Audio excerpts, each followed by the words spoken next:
Hey there, sleepless rabble. It's alright. You can drop your shoulders now. Let go of the to-do lists, the deadlines, the people who only text you when they want something. You've made it.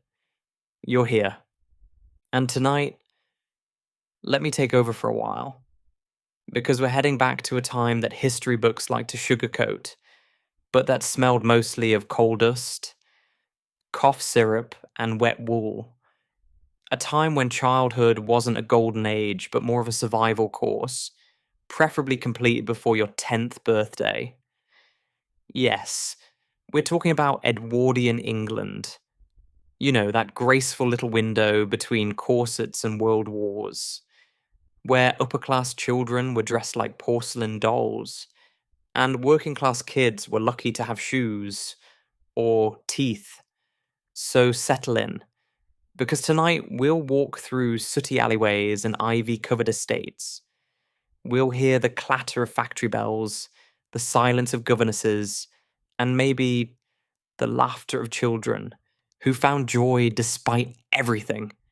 And no worries, this won't be a history lecture, more like a quiet, ironic lullaby about lace, lung infections, and the fine art of being ignored by your father.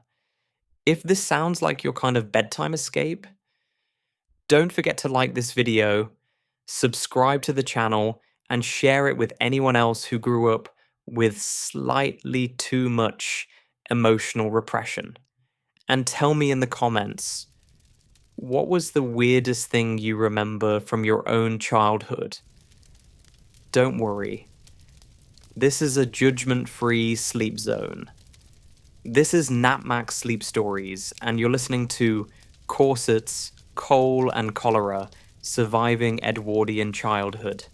Get comfortable. Let's begin. Let's start with a gap. A big one. Between rich and poor, upstairs and downstairs, tea with scones, and tea with cholera. The year is 1905. Queen Victoria is dead, finally, and her son, King Edward VII, is on the throne. He's got a belly full of roast beef, a cigar in one hand, and very little interest in the working class. But we're not here for him. No. Tonight, we care about the ones whose names didn't make it into the books. The children. The invisible ones. The sticky-fingered little shadows running barefoot through back alleys. And the stiff-collared cherubs sitting silently in nursery rooms, waiting for affection that never arrives. Because childhood in Edwardian England wasn't some golden hour of innocence, it was a sorting system. You were born, and then the world started deciding what kind of child you were allowed to be. A soot-smudged factory kid with rickets and a cough, a pale young lady with corset burns and French lessons, or, if fate had a real sense of humor, a chimney sweep with a fear of heights. The poor had coal dust in their lungs, the rich had etiquette manuals in their cribs, and in between, there was very little room to breathe. They say children are resilient, and that may be true, but here they had to be. Because the Edwardian era may have looked elegant on postcards, all lace parasols and picnic baskets, but for most children it was cold, hungry, and alarmingly short. Infant mortality? A polite term for you probably won't make it past 5. Education? If you were lucky, it involved chalk. If not, a caning stick. Still, they survived. Somehow. Through soot and silence, through shame and sugar rations, and we're going to follow them. Not just through facts, but through feelings. Through mornings and mealtimes, illnesses and daydreams. Through the sound of wooden shoes on cobblestone, and the smell of boiling laundry on a Monday morning. Because tonight, you'll see Edwardian childhood the way it really was. Not just in the pages of dusty books, but in the quiet, tired breath of a child trying to fall asleep beside a cracked window, and a mother who can't stop coughing. And on that note, in the next chapter, we'll begin our journey at the very bottom of the social ladder, In a one-room tenement flat where a small boy wakes up with frost on his pillow and coal smoke in his throat. Sweet dreams, indeed. He doesn't open his eyes all at once, not because he's resting peacefully. There's not much peace to be had in a room with 5 siblings and no fire. But because the air is sharp and still, the only patch of warmth left under the threadbare blanket. It's early. He doesn't know what time exactly. Clocks are for other people, but there's a pale strip of daylight creeping across the cracked window pane. And someone in the street is already shouting about milk, even though most of the neighborhood drinks weak tea and pretends it's the same thing. The boy is maybe 6, maybe 7, old enough to know better than to cry when his toes hit the freezing floorboards. He shifts carefully so as not to wake the baby, whose head is nestled under his armpit like a damp loaf of bread. Someone's elbow is jammed against his ribs. Someone else has stolen half the blanket. It smells like sweat and soot and something vaguely sour. The lingering perfume of too many bodies in too little space. Above him, the ceiling bears a dark stain from the upstairs flat, where a family of 10 share one leaky chamber pot. Sometimes it drips through, sometimes it doesn't. Today, the stain looks dry. A good sign. He rises slowly, bare feet slipping onto the icy wood. His shirt, still damp from yesterday's wash, hangs over the back of a crooked chair. He pulls it on anyway. It crackles stiffly at the seams. From the next room, which is really more of an alcove pretending to be a kitchen, comes the sound of his mother rattling about with tin cups and a kettle that doesn't quite sit flat on the stove. She doesn't speak. There's no morning greeting, no warmth in the silence, just the tired clank of routine. There won't be porridge today. He knows that already. There might be bread, the hard grey kind that needs soaking in tea to be chewable. There won't be butter. Butter is something the neighbours whisper about when someone dies, and the parish sends a sympathy tin. Still, the boy moves toward the warmth, or the idea of it. Steam curls from the spout of the kettle, thick and ghost-like in the stagnant air. His mother pours a little into each cup, barely more than coloured water, and hands him one without looking. Her hands are cracked from scrubbing laundry all week. She hasn't smiled in a while. He wraps his fingers around the tin mug and blows. It tastes mostly of metal and a little of dust, but it's hot, and he's grateful. You learn to be grateful for small things when the big ones stopped arriving years ago. Outside, the city coughs itself awake. A distant factory bell clangs, a cart rumbles over cobblestones, and in the hallway, someone's baby is already screaming. But inside the flat, there's a quiet moment. Just steam and cold fingers, and the steady pulse of another day beginning. In the next chapter, we'll follow him beyond the front door, barefoot, blinking into the dirty light of East London, where gutters are playgrounds, and rats are a familiar part of the scenery. The door doesn't creak so much as groan, protesting the damp that's crept into the hinges over the years. He steps outside, blinking against the early grey light, the kind that makes everything look like it's been rubbed in soot, which, in fairness, it has. The narrow alley behind the flat smells of coal smoke, cabbage water, and the kind of rot you can't quite place. Somewhere between dead things and forgotten laundry.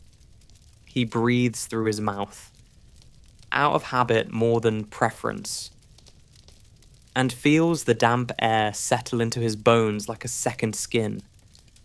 Around him, the world is already moving. Barefoot children dart between piles of broken crates and overturned bins, chasing marbles, chickens, or each other. It's hard to tell. Their laughter is shrill and sudden, a strange kind of defiance against the choking gloom. None of them are clean. Dirt clings like pride here. Even when someone tries to wash it off, it comes back by tea time. He picks his way through the alley with the ease of someone who's memorized every cracked tile and crooked step. A good thing, too. He doesn't own shoes. Not proper ones. Just a pair of worn soles tied to his feet with string. They flap when he walks, like sad little tongues. Breakfast was a thin cup of tea and half a crust of yesterday's bread. The corner softened in the liquid until it stopped cutting his gums.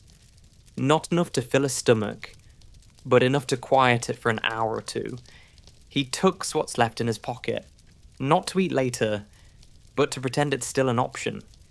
Somewhere down the lane, a woman is shouting at her children in thick Cockney. Someone else throws a bucket of something out of a window. The contents slap wetly against the cobblestones and run downhill. He sidesteps instinctively. That wasn't just water. It's still early, but he knows better than to dawdle. His mother will need help fetching coal later, what little they can afford. And if he can find a bit of work beforehand, even better. A few pennies running messages, helping the butcher haul crates, holding a gentleman's horse for 5 minutes. He doesn't mind. It's honest, or honest enough. He passes the rag and bone man with his cart, who nods without looking. Further up the street, Mrs. Blackwell is already hanging out laundry that will smell of smoke before it's even dry. The baker's window is steaming, but he doesn't stop to look. The bread's too warm, too fresh, too far beyond what anyone in his family could afford. Hunger here is an old friend, always around, never quite killing you. At the corner, he squats down to tie the string on one foot a little tighter. The flap of the sole had started catching the road. As he does, he finds a button in the gutter. Not a coin, but still something. He pockets it. You never know. Buttons trade well in schoolyard deals, especially if they shine. He wipes his nose on his sleeve and stands up again. His stomach growls, but he ignores it. There's a long day ahead, and if he's lucky, he might even eat lunch. But first, he has to find work, or at least look like he's trying. In the next chapter, we'll follow him to the edge of the local market, where old women argue over potatoes, children lift apples when no one's watching, and the line between street life and survival blurs into something almost normal. The market wakes up slowly, like an old dog stretching its limbs before remembering the day isn't likely to bring anything new. It's not a grand affair, just a loose collection of carts and crates, wedged between buildings that lean toward each other like gossiping aunts. The air smells of wet onions, old fish, and smoke. Always smoke. Children buzz along the edges like flies. Too young to buy, too clever to beg. The boy slips into the crowd like he's done it 100 times. Because he has. His steps are quiet. His eyes quick. He knows which vendors are half blind, which ones have soft hearts, and which will clip your ear if they catch you breathing near the apples. He's not here to steal. Not really. More to scavenge. Sometimes that means a bruised pear from the ground. Sometimes it means standing still until someone with more bread than time decides to be kind. But not today. Today, there's nothing falling from carts, no crusts tossed to the curb, only shouting, prices, curses, the sound of chickens who clearly don't want to be chickens anymore. Near the fishmonger, he spots something under the stall, a scrap of newspaper wrapped around what might be a bit of cold, battered potato. He crouches quickly, swipes it, and turns away before the man behind the counter can look up. It's soggy. It's lukewarm. It's heaven. He doesn't eat all of it. Just enough to stop the ache. The rest he folds up and saves, pressing the paper flat as if that might preserve it longer. Rats scatter near his feet. Not that anyone notices. Rats are part of the scenery, like smoke or rain. They run along the edges of the stalls, as bold as cats, only faster. One of them has a limp. Another has no tail. They fight over an old cabbage leaf, and no one tries to stop them. He leans against a crate of turnips, watching them work. They're fast, efficient, organized, better fed than most of the kids he knows. A woman in a green shawl is arguing about the price of potatoes. Her baby is strapped to her chest with a piece of curtain. The child looks dazed, mouth open, eyes glazed. He knows that look. Hunger wears it like a second face. Further down the row, two girls are pretending to dance with an invisible gramophone. Their feet scuff the dirt in time with a rhythm only they can hear. Their dresses are too thin for the weather, patched and handed down until the fabric can't remember its original colour. Still, they laugh. Loud. Careless. Real. And for a moment the boy watches them like someone looking at a far-off light. Not jealous, not bitter, just outside it. The sun, or what passes for it, starts to break through the haze. A brief shaft of brightness lands on the cobblestones, turning puddles into tiny mirrors. He steps away from the turnips. Time to move again. Standing too long in one spot makes you visible. And visible isn't always safe. He glances back once at the rats, the dancing girls, the shouting mothers. And then he slips back into the side streets where names don't matter, and children learn early that staying still is a privilege. In the next chapter, we'll follow him home again, but not for rest. There's coal to fetch, if he's lucky. And if not, there's always the back entrance of the bakery, where discarded crumbs wait like treasure in the dust. By the time he returns to his street, the day has begun to thicken. The kind of grey, grimy thickness that clings to your lungs and settles in your clothes like a second skin. Smoke drifts from every chimney that still has something to burn, curling over the rooftops like tired thoughts. He pulls his collar up. It doesn't help much. The wind here doesn't so much blow as linger, heavy with soot, ash, and whatever the neighbours dumped in the gutter this morning. The boy makes his way round the back, past the crates of empty bottles and the skeletal remains of last week's firewood. A dog growls behind a gate but doesn't bother standing up. Even the animals here conserve their energy. Inside, the flat is no warmer.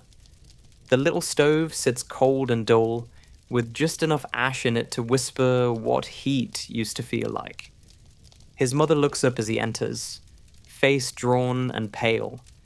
She says nothing, but her eyes flick briefly to his hands. No coal, no money, no look. He shrugs. She nods, not in approval, not in blame, just a nod as if to say, yes, of course, that's how it is today. She turns back to the wash basin where her shirt is being scrubbed within an inch of its life, though the soap has long since run out.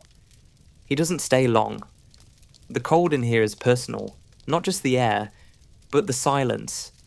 So he slips back out, scuttling down the alley again, past the baker's shop, where golden crusts sit proudly behind fogged-up glass. Sometimes, if he waits by the back door, the apprentice will toss him a burnt end or a misshapen roll.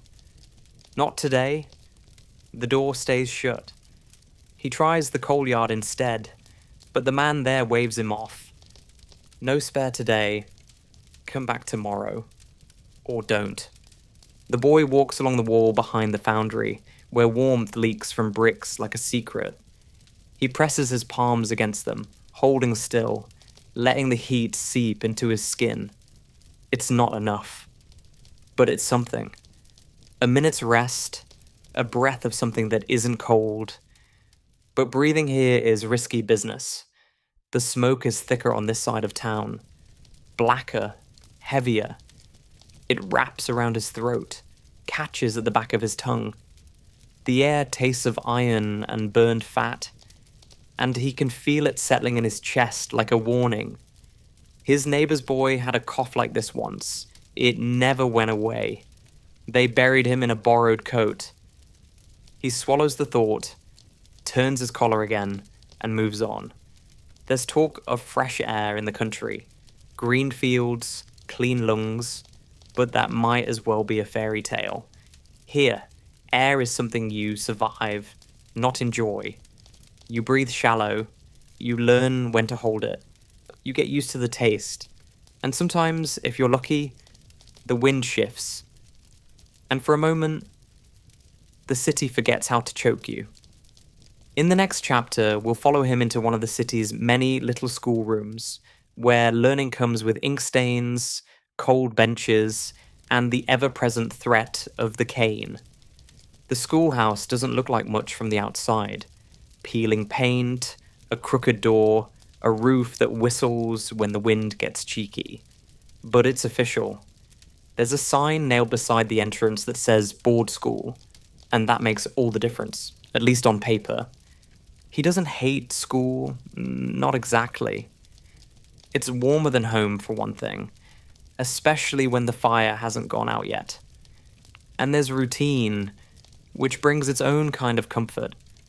But he also knows what's waiting inside.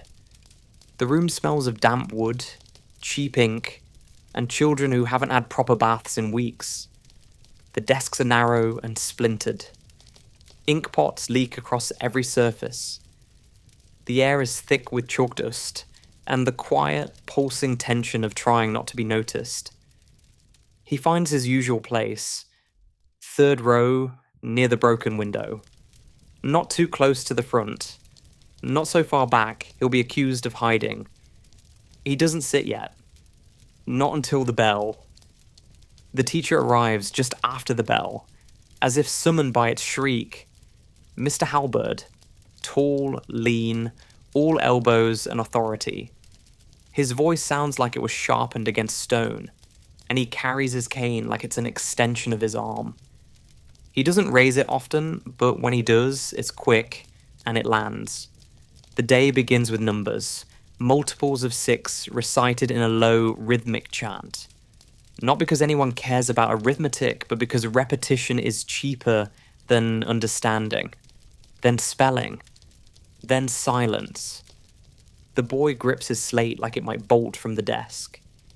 He tries to copy the words on the board, not because they mean anything, but because he's learned how dangerous mistakes can be. His hand cramps from the cold. His thumb is stained with ink. He doesn't ask for help. Behind him, someone sneezes. The sound echoes, and for a moment, the room feels almost human. Then it snaps back. Order. Obedience. Eyes down. At lunchtime, which doesn't involve any food, he steps out into the yard. The stones are slick from morning drizzle, and someone scrawled a rude drawing on the wall with charcoal. He doesn't laugh, but he notices. 2 girls play clapping games under the eaves. A bigger boy is quietly tormenting someone smaller behind the rain barrel. He avoids them all. Not because he's scared, just tired. Tired of elbows. Tired of shouting. Tired of pretending he doesn't know the answers, in case someone decides he needs humbling. When the bell rings again, they file back inside. One boy trips and is smacked on the ear. No one speaks. Pain is part of the curriculum. And so the afternoon drifts by in a haze of chalk, coughs, and glances.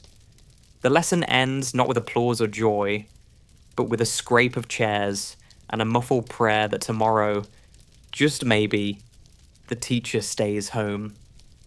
In the next chapter, we'll peek behind another set of schoolroom walls, where the girls learn a very different kind of lesson. Not about books or numbers, but about posture, needlework, and how to disappear without leaving the room. The girls' classroom is quieter, not because it's more peaceful, but because here, silence is the lesson. A good girl doesn't chatter. A good girl doesn't fidget. A good girl breathes in, holds it, and waits to be told what to do with her hands. The walls are the same faded cream, the same smell of chalk and damp fabric, but the energy here is different, tighter, more brittle. The air is filled with the soft scratch of needles against cloth, and the occasional sigh from a frustrated child whose stitching refuses to stay straight. There are books, yes, but they live mostly on a shelf no one's allowed to touch. Lessons here are practical.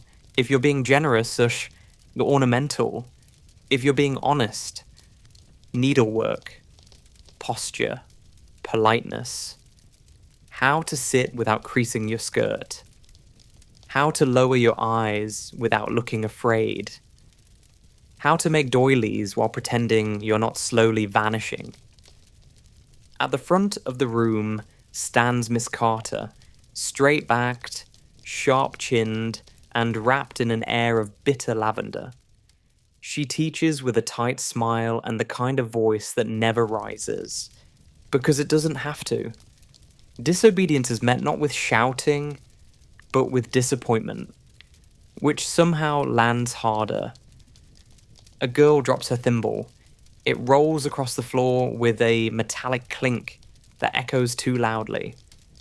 Everyone freezes. Miss Carter doesn't blink. The girl retrieves it, head down. The lesson continues. Most of these girls will leave school by 14, if not sooner. They'll marry early, or work as scullery maids, laundresses, perhaps governesses if their handwriting is neat enough, and their accents sufficiently blank. Some might dream of more, but they learn quickly how far dreams go when sewn into the hem of a petticoat. Meanwhile, just one room over, the boys are learning geography, but not the kind with maps and borders. This is empire geography, where faraway lands exist only to be conquered, where the British flag flutters heroically in every textbook drawing, where the teacher speaks of glory and gunpowder, and the boys pretend they're not terrified. One learns how to stitch lace. The other learns how to march. By the end of the day, they'll both have sore fingers, and neither will understand how they ended up in these separate worlds. In the dusty corridor between the two classrooms, someone has scratched a word into the wooden paneling with a pin. It's not spelled correctly, but it says enough. In the next chapter, we'll head back to the streets, where lessons are louder, faster, and rarely written down, where rules shift with the wind, and a single loaf of bread can change everything. Tommy was always the fastest. Not the strongest, he was wiry, all elbows and angles, but fast. Fast enough to outrun the butcher's boy when someone dared him to nick an apple. Fast enough to dodge the cane at school most of the time. Fast enough, it seemed, to stay ahead of whatever else life threw at them. Until he wasn't. The boy remembers the first time he saw Tommy slow down. It was a Tuesday, he thinks. The kind of dull, sagging day where the clouds hang so low they feel like they might lean on the rooftops. Tommy was coughing. Not a polite little sniffle, but deep, rattling things that sounded like they came from the soles of his feet. He laughed it off. Said it was the smoke, or maybe the fish. Blamed it on the cat. By Friday, he wasn't laughing anymore. He was grey, not pale, not tired, but that strange colour people turn when something is going very wrong inside. His shirt stuck to his back. His lips cracked when he tried to speak. No one said the word. Not out loud. Not at first.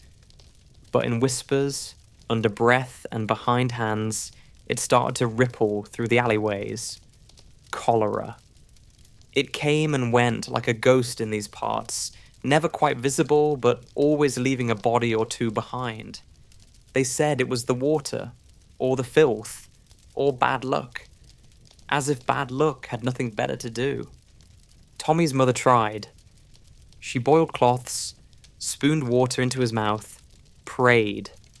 The local nurse, not really a nurse, just a woman who had once seen a hospital, brought herbs and stern advice, but mostly people stayed away.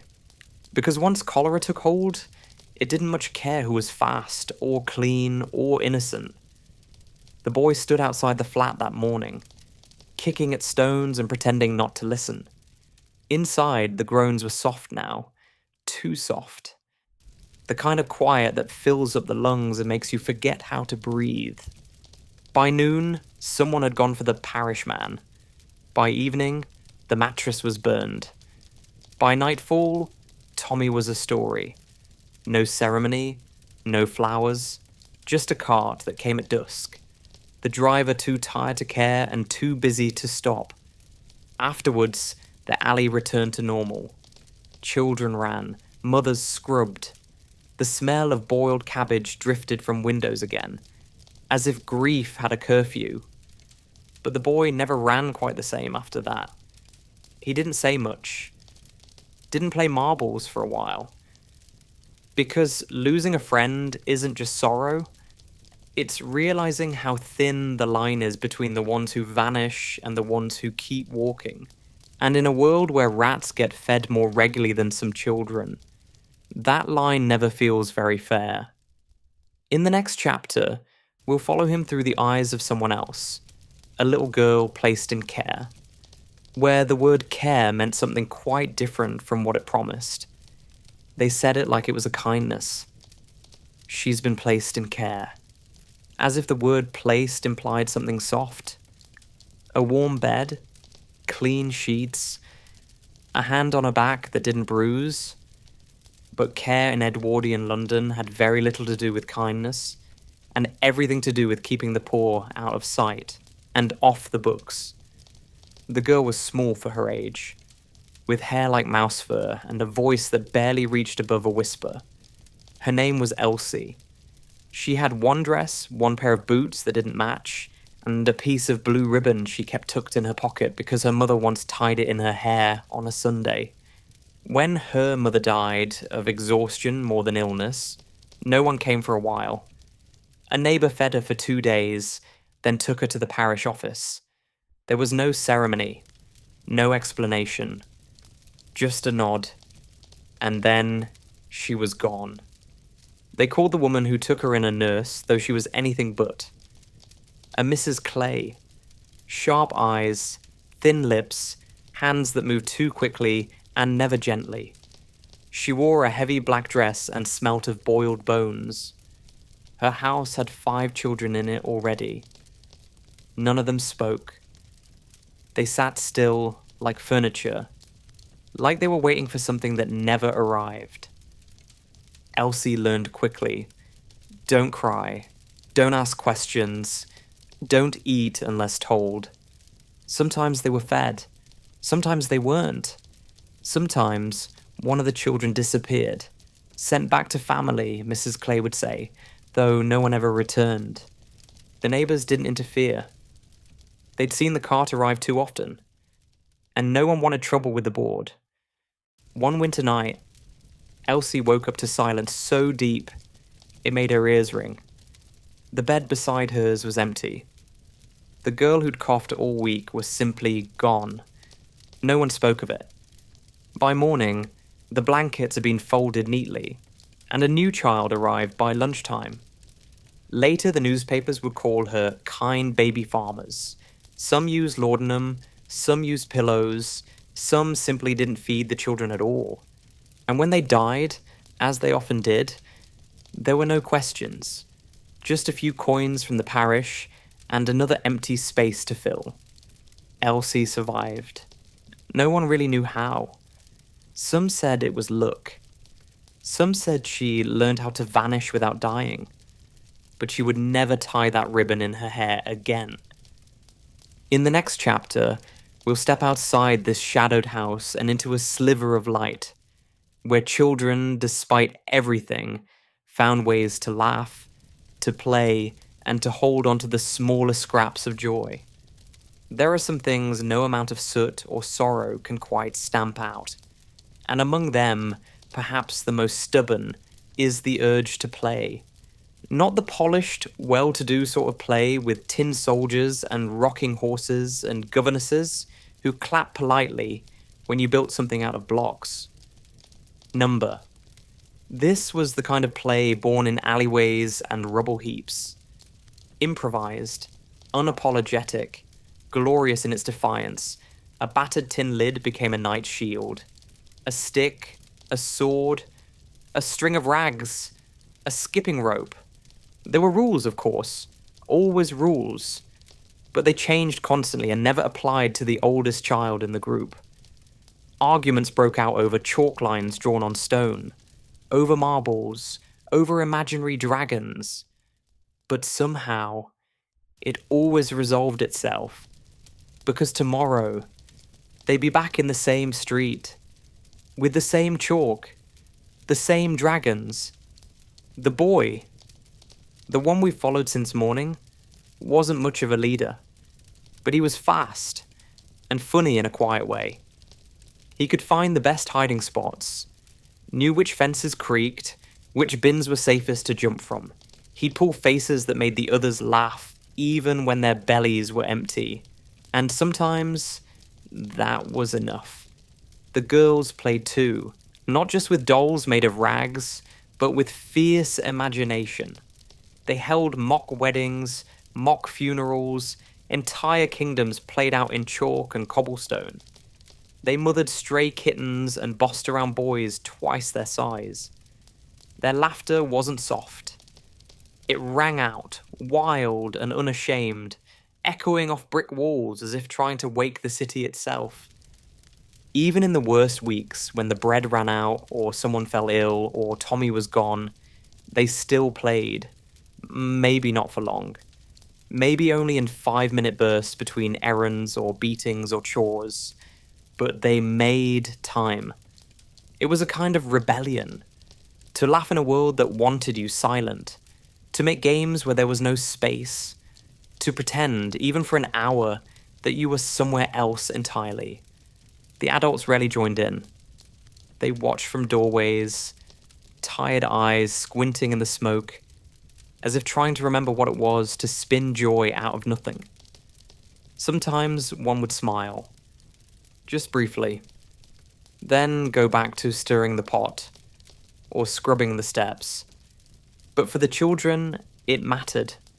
Because in a place where even breathing felt like labor, play was the one thing no one had yet managed to ration.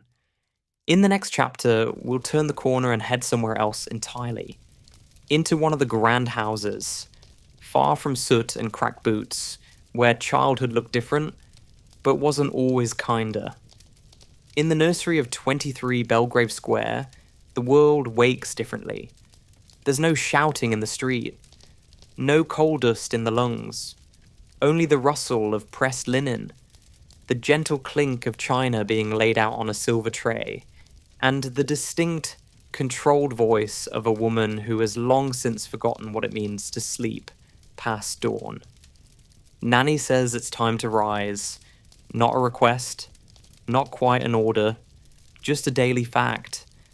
Like sunrise or the tides, Beatrice blinks against the morning light slipping through thick curtains. She's 8, or maybe 9. It depends on whether one counts from the date of birth or the date of christening. Something her mother argued about at length with the vicar last summer. The bed is large and white, with a canopy like a floating sail. She lies between sheets boiled and starched until they rustle like paper.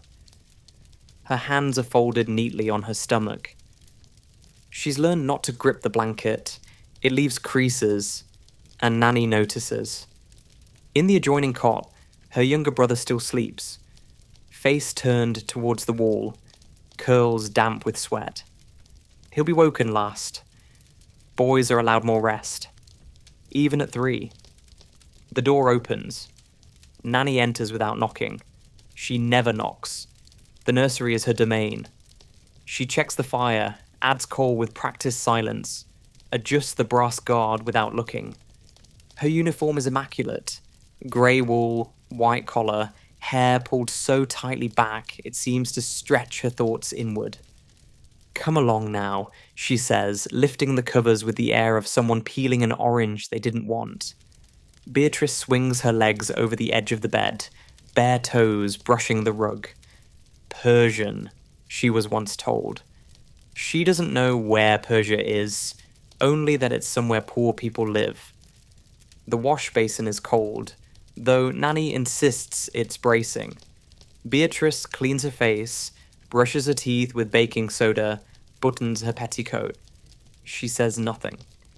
Speaking without being spoken to earns a look, and Beatrice would rather face a dentist than one of Nanny's silences. Breakfast is brought on a trolley. Porridge, toast, tea, jam, but only on Wednesdays. She eats slowly, properly. Chews 15 times per bite. 1 crumb on the napkin. Nanny frowns. The crumb is removed. After breakfast, it's time for lessons. French verbs and deportment, piano scales and embroidery. The day will be full, but not loud. Not free, not warm. She's never been slapped, never gone hungry.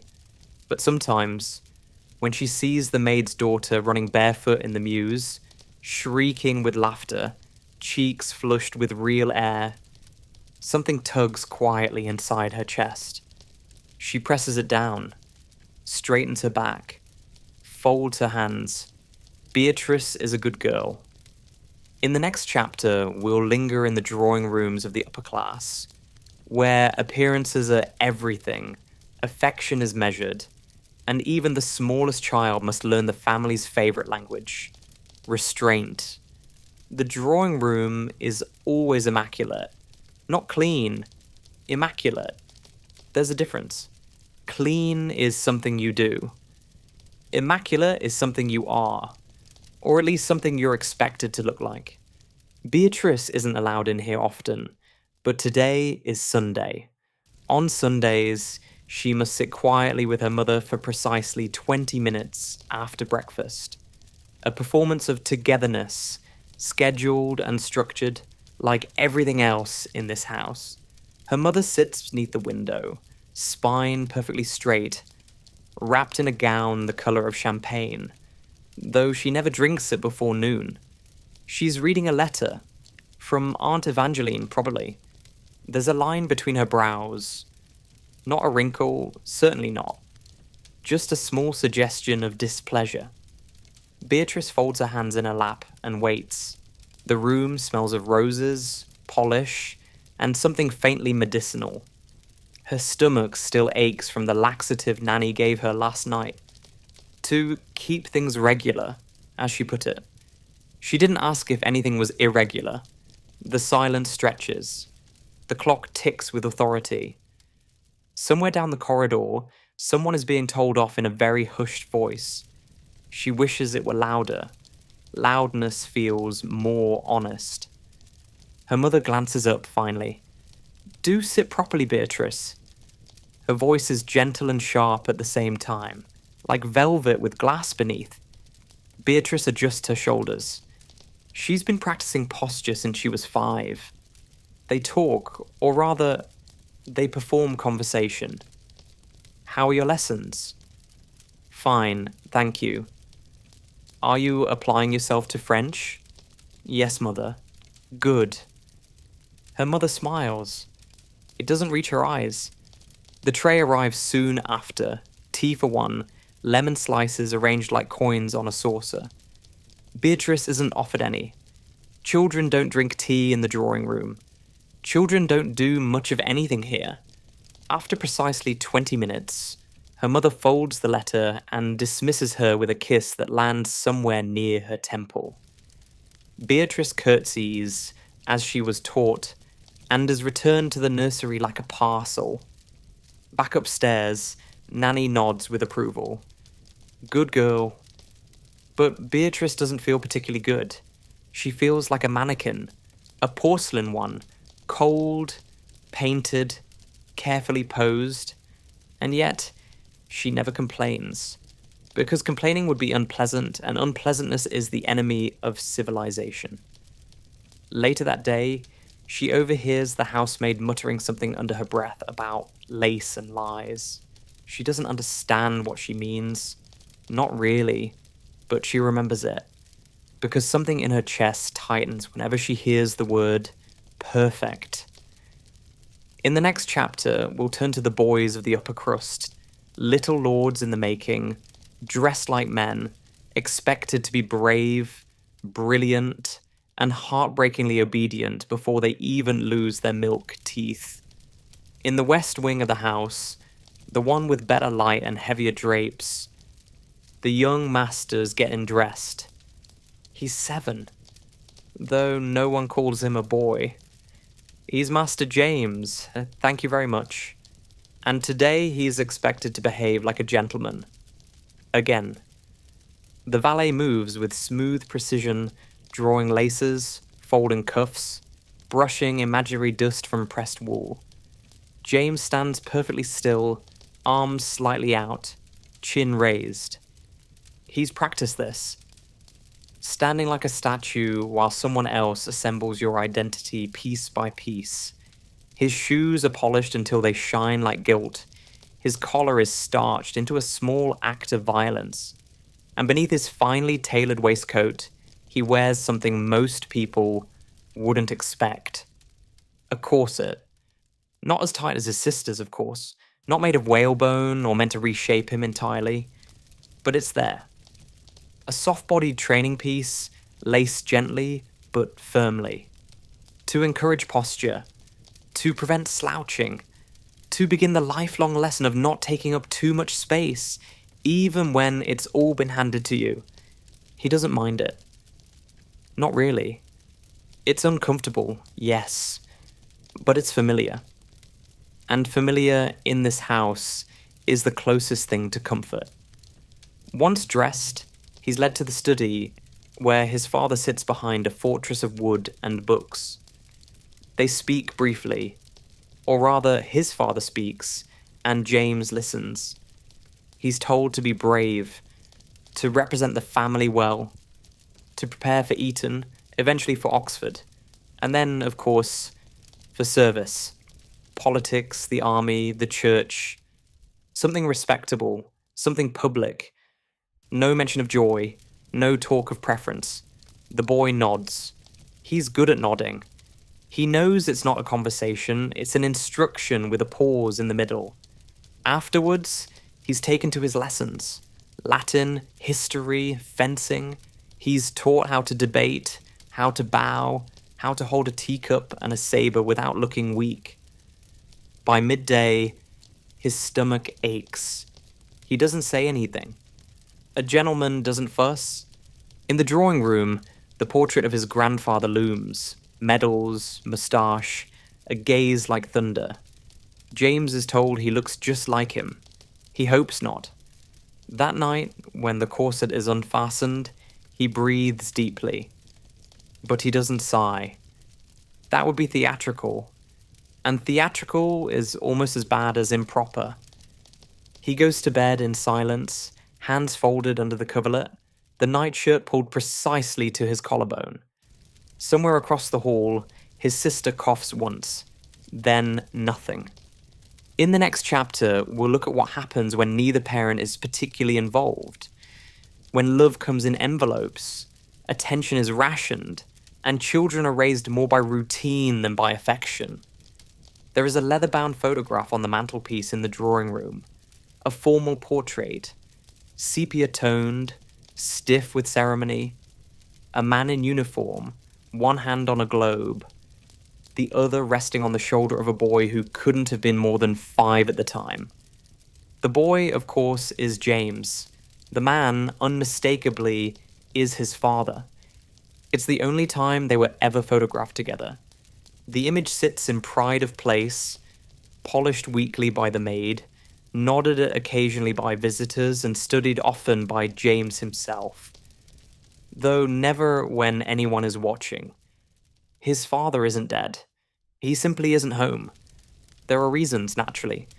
The club, the courts, business in the north, a shoot in Norfolk, dinner with someone important, or lunch with someone more important. The explanations arrive in envelopes. Heavy paper, perfect ink.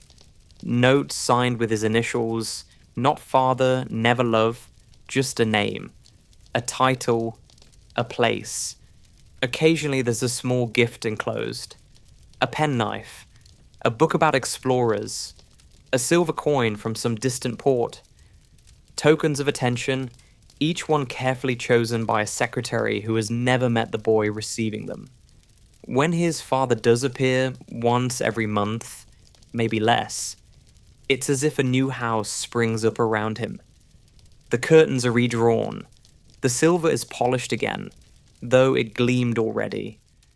Everyone walks a little straighter. James is brought down in his best jacket, hair flattened, manners freshly ironed. They sit in the study. They speak in clipped exchanges. School is discussed. Posture is corrected. There are no hugs, no stories, no nonsense. His father listens with the air of someone enduring mild weather. He nods, occasionally offers a phrase. Good lad. Keep at it. Discipline matters. Then, the conversation ends. Once, when James was younger, he asked his father if he might come to one of the school matches. The question hung in the air like a dropped handkerchief.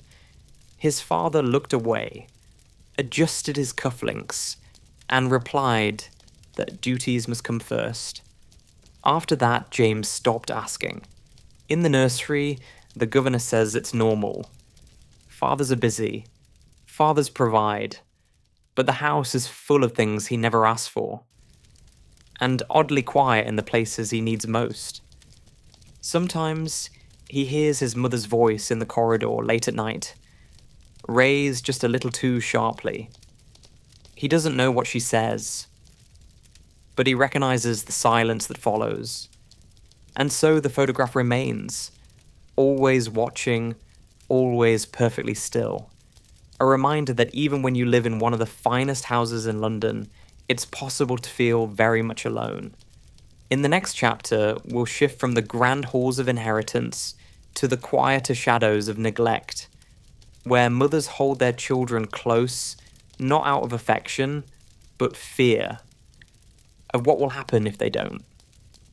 In the smaller houses, tucked behind carriage lanes and stitched between grander addresses, another kind of childhood unfolds. One draped in good fabric and thin nerves, where the windows are clean, but the air inside feels tight. The mothers here are often beautiful in that slightly frayed way. Women who were once courted with flowers and now carry their jewellery like an apology. They smile at the neighbours, wear gloves to the grocer, and keep sherry in the cabinet, just out of reach of the children. They speak softly in public and sharply in private. They are always tired. Clara's mother was one of them. Not quite gentry, not quite common. They lived in the in-between. The sort of household where money was spoken of in careful euphemisms and appearances mattered more than comfort. Her father was in business, which meant they had a maid, but not two. A piano, but no one to tune it. A drawing room, but mostly unused.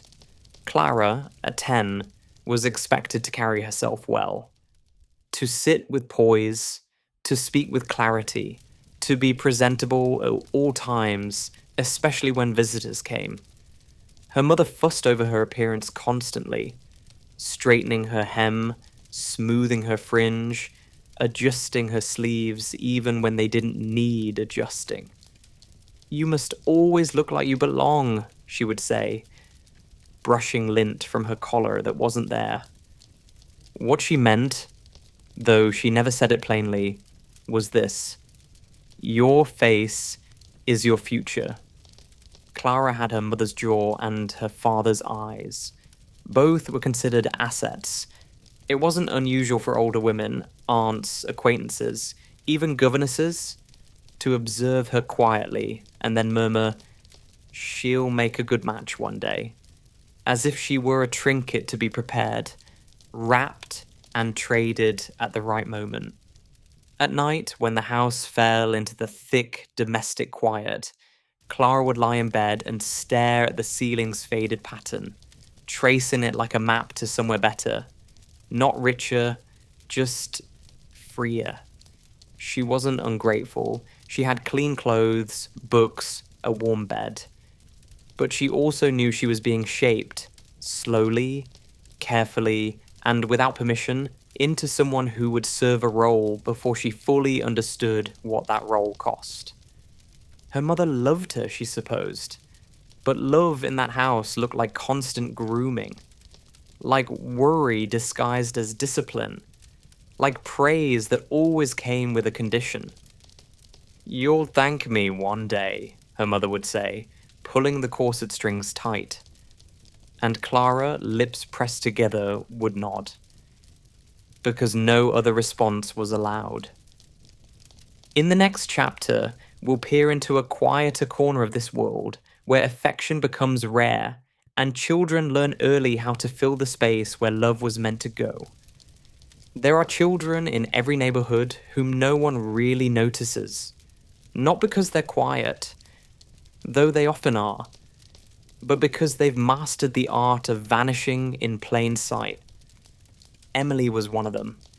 She lived in a tall, respectable house with ivy on the walls and white curtains that billowed just slightly when the window was cracked open. The kind of house people nodded at as they passed, thinking, well kept, middle class, certainly decent. And yet, inside that house, Emily was something of a ghost. She had her own room, wallpapered in faded lilac, shelves lined with unread books, a dollhouse too fine to play with. Her clothes were always neat, her hair brushed until it shone. She never went hungry, never walked alone, never bore bruises on her skin. But no one really spoke to her. Her mother, a careful woman with impeccable handwriting and a calendar full of obligations, greeted Emily with the same tone she used for delivery men and dressmakers. Polite, efficient, distant. She was not unkind. She simply had other things to think about. Emily's father travelled often. Business in Bristol, meetings in Manchester. He sent postcards that said things like, "Be good and much love," beneath a drawing of a steamboat or a cathedral. She kept them all in a box under her bed, unread but treasured. Not for the words, but for the possibility they once meant something. The governess, Miss Fairchild, was precise and dry. She taught arithmetic, corrected posture, and never allowed tears. Once, when Emily cried after dropping an ink bottle, Miss Fairchild handed her a cloth and said, "We must clean, not collapse." Emily learned. By the age of 9, she could dress herself without help, recite 6 psalms by heart, and disappear into the corners of a room so gracefully that guests often asked if she was away at school. She wasn't unhappy, not quite, but she didn't laugh often. And when she did, it sounded like something borrowed. Sometimes she imagined what it would be like to be scolded. Properly. Loudly. Passionately. To be important enough to cause a stir. Instead, she hovered quietly at the edges of her own life, waiting to be asked how she was, and knowing she wouldn't be. No one talked to Emily because no one noticed she needed talking to. She was tidy, she was calm, she was everything a child was meant to be, except known. In the next chapter, we'll turn to what passed for education among girls like Emily, where learning was laced with obedience, and excellence was measured more in needlepoint than in knowledge. It was called a schoolroom, though it looked more like a parlour stripped of joy. A long table at the centre, polished to the point of anxiety, surrounded by chairs too straight to slouch in. No chalkboards, No ink stains on the walls, no smell of boyish mischief, just the quiet hum of containment. This was where girls like Emily and Clara and Beatrice learned the skills that mattered. Not arithmetic, unless it was for managing a household budget. Not literature, unless the heroines married well. Certainly not science. That was for laboratories and boys with ambition. Here they were taught posture before philosophy, elocution before empathy, how to sit, stand, curtsy and converse, in that order, and never louder than necessary. Miss Harrow was their instructress, tall, angular, draped in tweed and expectation. Her voice had the tone of a church organ and the warmth of a draught. She believed in discipline, lavender oil, and the sanctity of a proper handshake. Each morning began the same way. Gloves off, back straight, eyes forward. They practiced walking with books balanced on their heads, not for balance, but for elegance. A girl who could glide silently across a room was praised. One who stumbled, or giggled, or flinched under pressure was corrected with the gentle but deadly phrase, "You'll need to work harder, my dear, if you ever wish to be received." Received. Into what, no one quite said, but the girls understood. A future, a marriage, a life where no one questioned your cutlery or your French pronunciation. They learned to embroider initials onto handkerchiefs, to calculate the price of a respectable luncheon, to speak just enough Italian to survive an opera box without embarrassment. And always, always they were reminded. A lady is composed. A lady does not react. A lady is graceful, even when ignored. Sometimes, one of them asked a question not found in the workbook. Why do we have to walk like this? Why must we not speak unless spoken to? Miss Harrow's smile would tighten. Because that is how the world sees your worth. Not who you are, but how you carry a tray of tea. In the next chapter, we'll slip away from the schoolroom and into a day meant to be joyful, a birthday or something close, where celebration arrives wrapped in rules and happiness is rationed by the teaspoon. There was a cake, technically. It sat at the center of the parlor table like a prop in a stage play, iced with a pale glaze, decorated with a single pink ribbon, and topped with sugar roses that had more polish than flavor. It looked beautiful, perfect even. And yet it tasted like it had been prepared by someone who didn't particularly like children. Beatrice turned 10 that day, a neat, symmetrical number, a new pair of gloves. She was not expecting joy, exactly, but she had allowed herself to hope for something softer. The guests were her cousins. 3 girls with plaits like braided rope and opinions they'd borrowed from their governesses. They arrived precisely at 2 o'clock, curtsied on command, and handed over parcels wrapped in striped paper that matched the napkins. Inside the parcels were things she could never use. A set of handkerchiefs embroidered with someone else's initials, a tiny fan made of brittle silk, a book of psalms with pages so thin they whispered when turned. They played games, of course, nothing messy, nothing loud. A brief, lukewarm round of charades, a whispered parlor game involving folded notes and forced laughter. At one point, Beatrice's mother entered the room, smiled without quite seeing anyone, and complimented the flower arrangement. Then she vanished again, like a passing breeze of perfume and obligation. No one sang.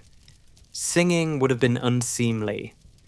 When the cake was sliced, the girls took their pieces politely, using forks far too small for the task. Beatrice nibbled hers slowly, trying to stretch the moment into something memorable. It crumbled too easily, the icing a little bitter, the sponge already stale around the edges. Afterwards, the cousins left with perfect posture and thank you cards half written in their minds. The parlour was tidied, the ribbons folded, the candles snuffed before they burned too low. Beatrice sat on the staircase for a while after the door closed, still wearing her party dress, the hem slightly creased where she'd knelt to retrieve a dropped napkin. The silence returned with a kind of ceremony, heavy, well-dressed, and absolute. She wondered if this was what growing up meant, the shrinking of celebrations into routines, the quiet expectation to feel grateful for something you never really wanted. Upstairs, Nanny waited with a nightgown and a mild expression. Beatrice said nothing. She undressed neatly, folded her dress, brushed her hair 50 times, then lay in bed, staring at the ceiling. 10 years old, a proper age, a proper girl. In the next chapter, we'll return to the rules that shape children's lives. The ones not written in books, but whispered behind doors and stitched into every meal, every silence, every lowered voice at the dinner table. It wasn't an official rule, not printed on any wall, nor written into any school book, but every child in a respectable Edwardian household knew it. To be well raised was to be invisible. You could be charming, when prompted. You could be clever, but never too clever. And above all, you could never, ever be loud. At the dinner table, children sat in silence and less addressed, their hands folded, their backs straight, their feet tucked precisely under their chairs. They were not there to participate, but to absorb, to observe the world of adults without making ripples in it. Even laughter required permission. Clara remembered one evening when she'd let out a sudden giggle, not rude, not wild, just a burst of something she hadn't meant to say with her mouth. The conversation paused. Her father looked at her like a page in a book that hadn't been proofread. Her mother didn't say anything, but Clara could feel her disappointment settle over the tablecloth like dust. After that, she learned to smile without showing teeth, to nod when appropriate, to laugh only when someone else had done so first. There were other rules, of course, some spoken, most not. A good child ate what was given, not quickly, not greedily, but certainly without complaint. If the milk was sour, you drank it. If the bread was hard, you were grateful it existed at all. If you were cold, you layered. If you were afraid, you didn't mention it. If you were sad, you kept it neatly folded inside until it no longer wrinkled the surface of things. In church, you bowed. In company, you curtsied. In private, you practiced both. Children knew better than to interrupt, better than to disagree, better than to correct an adult, even when they were wrong. To speak with confidence was dangerous. To speak with feeling, embarrassing. And so, over time, many children, especially those from fine houses with heavy curtains and polished stair rails, learned to speak only inside their own heads. Their real thoughts became interior things. Ideas whispered only to the dolls, or the cat, or the night. They became excellent at appearing composed, graceful, quiet, well-mannered. But the cost of all that poise was that sometimes, when they were finally alone, they didn't know what they actually felt, only that they'd been taught to feel it gently, and never allowed. In the next chapter, we'll step back into the schoolroom, but not the one lined with velvet and embroidery. This one has ink-stained desks, chalky air, and discipline measured in bruises. A different kind of education, built not for refinement, but for obedience. The school bell rang like a summons rather than an invitation. Its sharp clang bounced off the brick walls and into the narrow streets, calling children not to learning, but to order, discipline, obedience. They came in droves, from alleys and tenement rows, boots dragging, collars turned up, eyes dull with sleep or worry. There was no joy in the shuffle of bodies pressing through the school gates. Only the quiet calculation of who'd get the back bench and who might be noticed. The building itself was stern, a square block of grey, designed not to welcome but to contain. Inside, the smell of damp coats, chalk dust, and last week's ink seeped into the wooden floors and never quite left. The boy took his usual place in the second row, close enough to appear attentive, far enough to avoid becoming a target. Miss Turner was already at the front, arms folded, lips pursed, hair pinned so tightly it looked painful. She didn't need to speak. Her presence was enough. A hush fell across the room as easily as smoke. They began with prayers, not because anyone believed, but because order liked to dress itself in morality. Hands folded, eyes down, murmured words about mercy from mouths that had known little of it. Then came the roll call. Then the rules. Sit straight, no fidgeting, no questions unless spoken to, no mistakes. Lessons followed in predictable sequence. Reading from outdated texts, their pages curled with years of greasy fingers. Spelling lists copied down in silence, each error marked in red like a wound. Arithmetic drills that left no room for hesitation.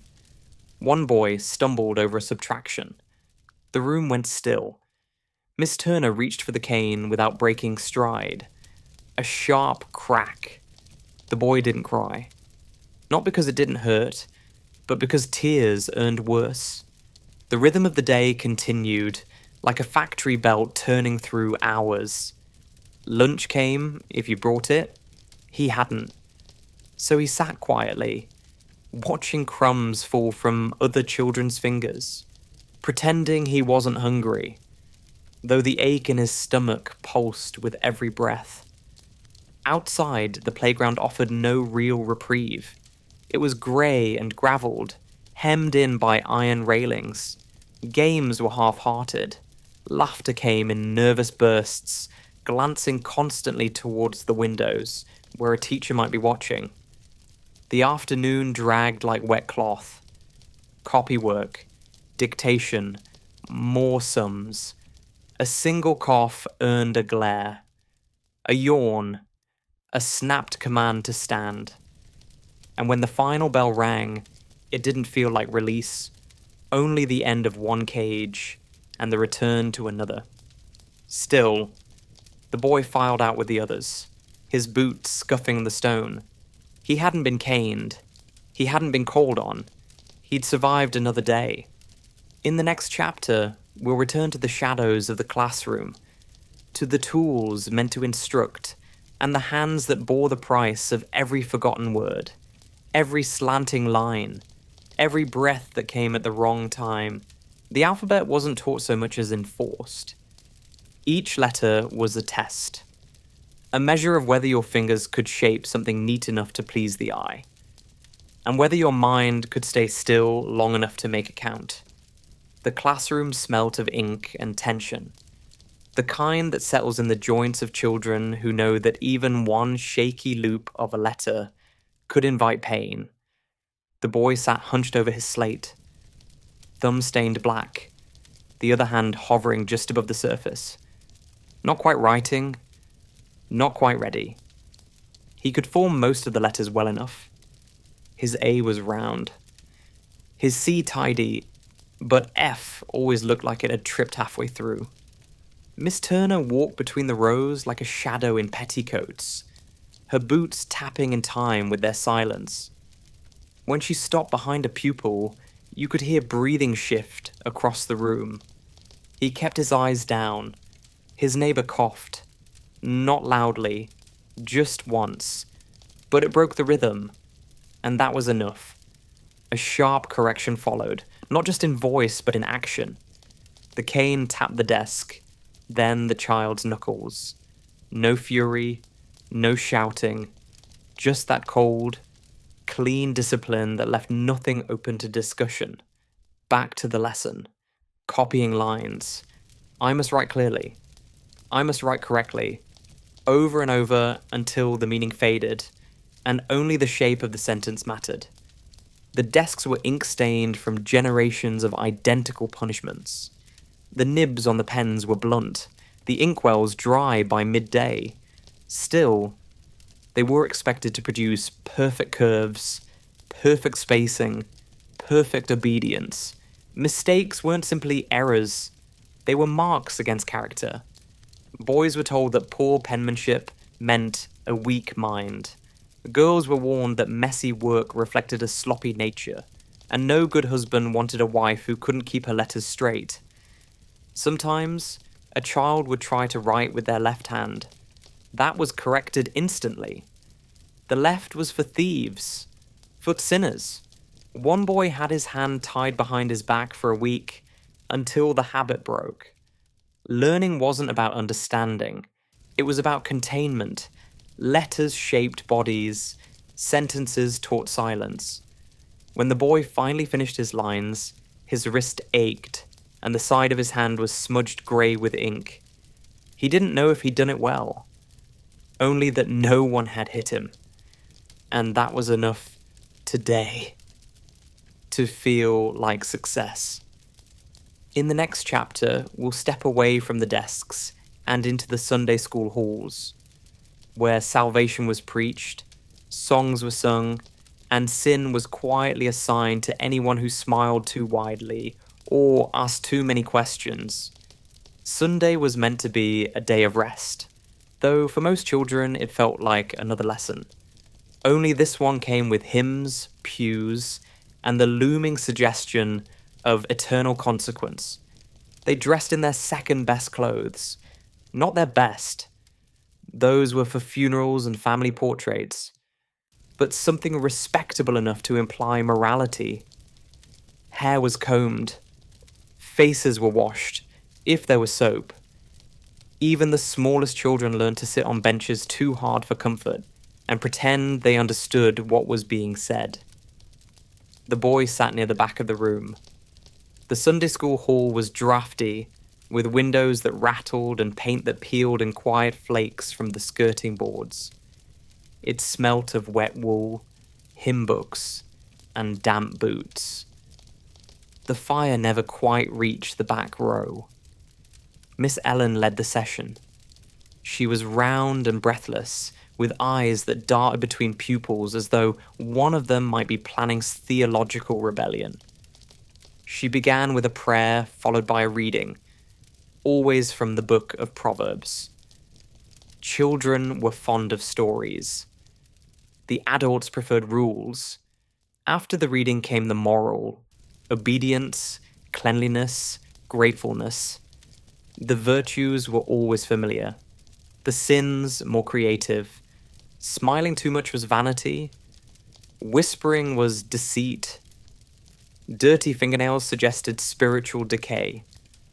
Hunger was never discussed, but wanting more was definitely greed. The children repeated verses in unison, their voices soft, mechanical. The Lord is my shepherd.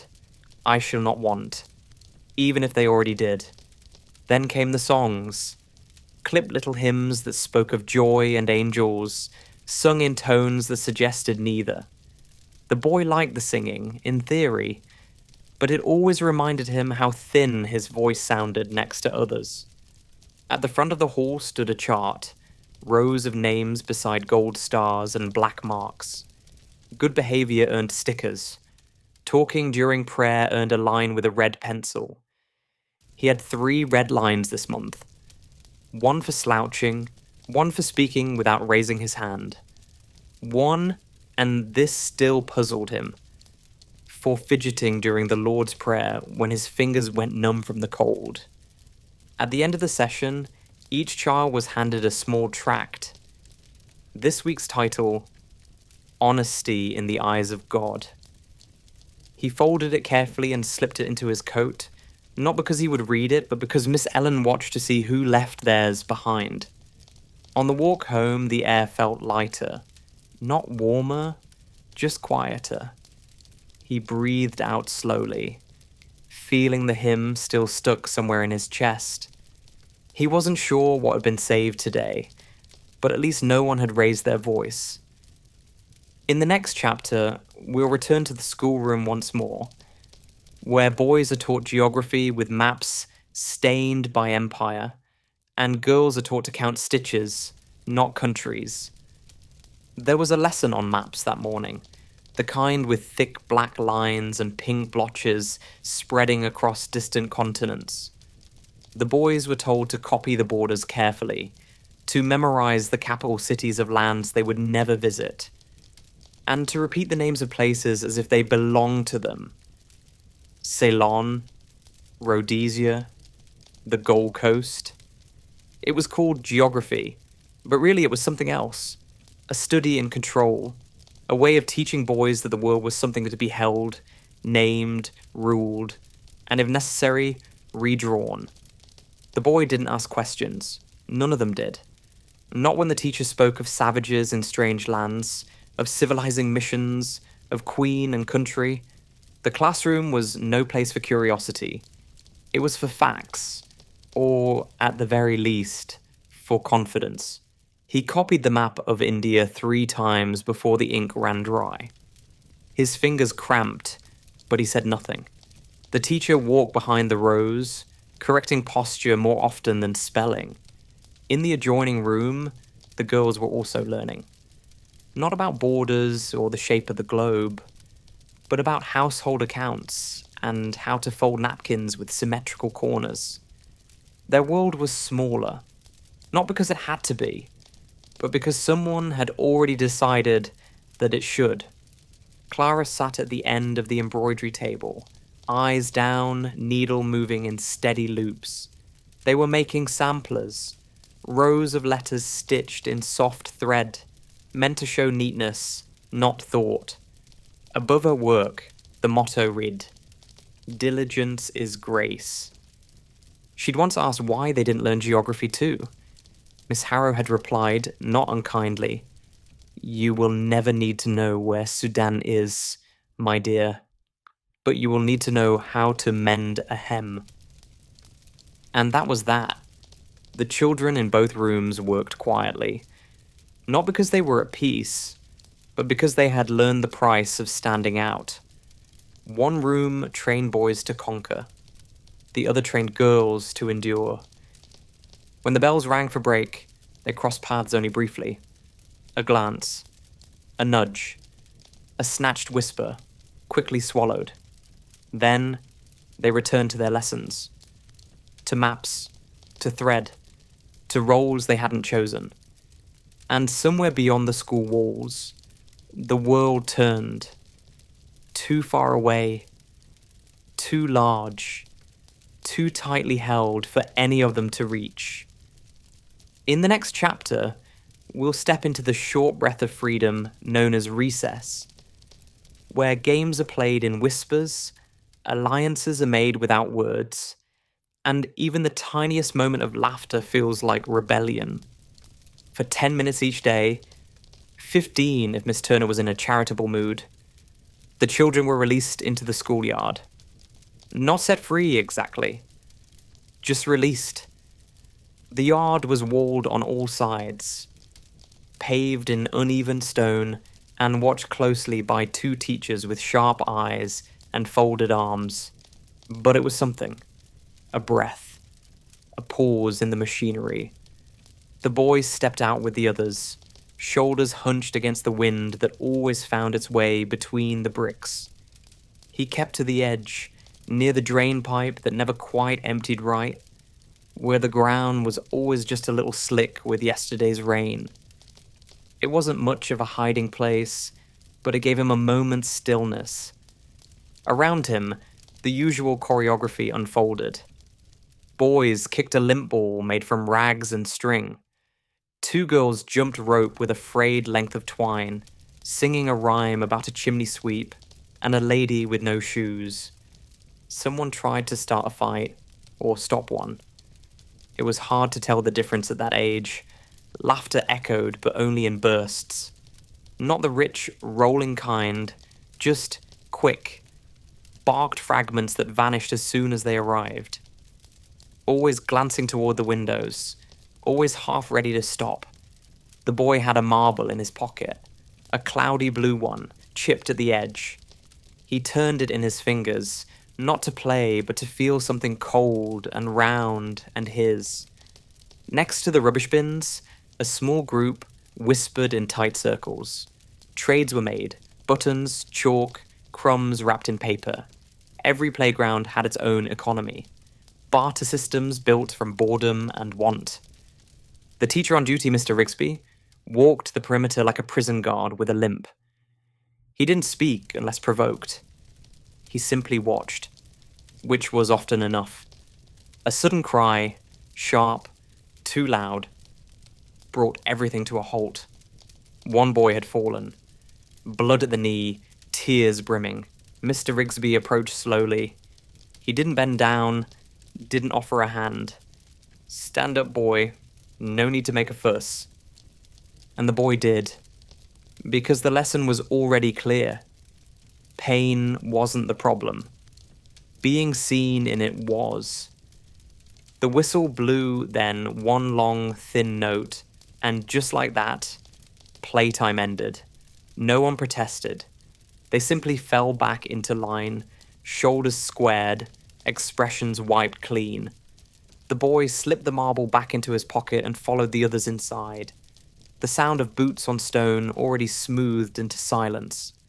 In the next chapter, we'll return to the desks once more, where writing is less about words and more about shaping a child who knows precisely when to speak, when to pause, and when to simply vanish. Back at their desks, the children took up their slates and chalk with the quiet resignation of those who knew better than to question how the day would unfold. The air inside was stuffy, warm from bodies, but cold in feeling. The kind of stale heat that settles when silence stretches too long and no one dares shift in their seat. The lesson was penmanship. Miss Turner believed deeply in handwriting, not just for legibility, but for character. "Show me your letters," she liked to say, "and I'll show you the kind of person you'll become." They copied rows of phrases.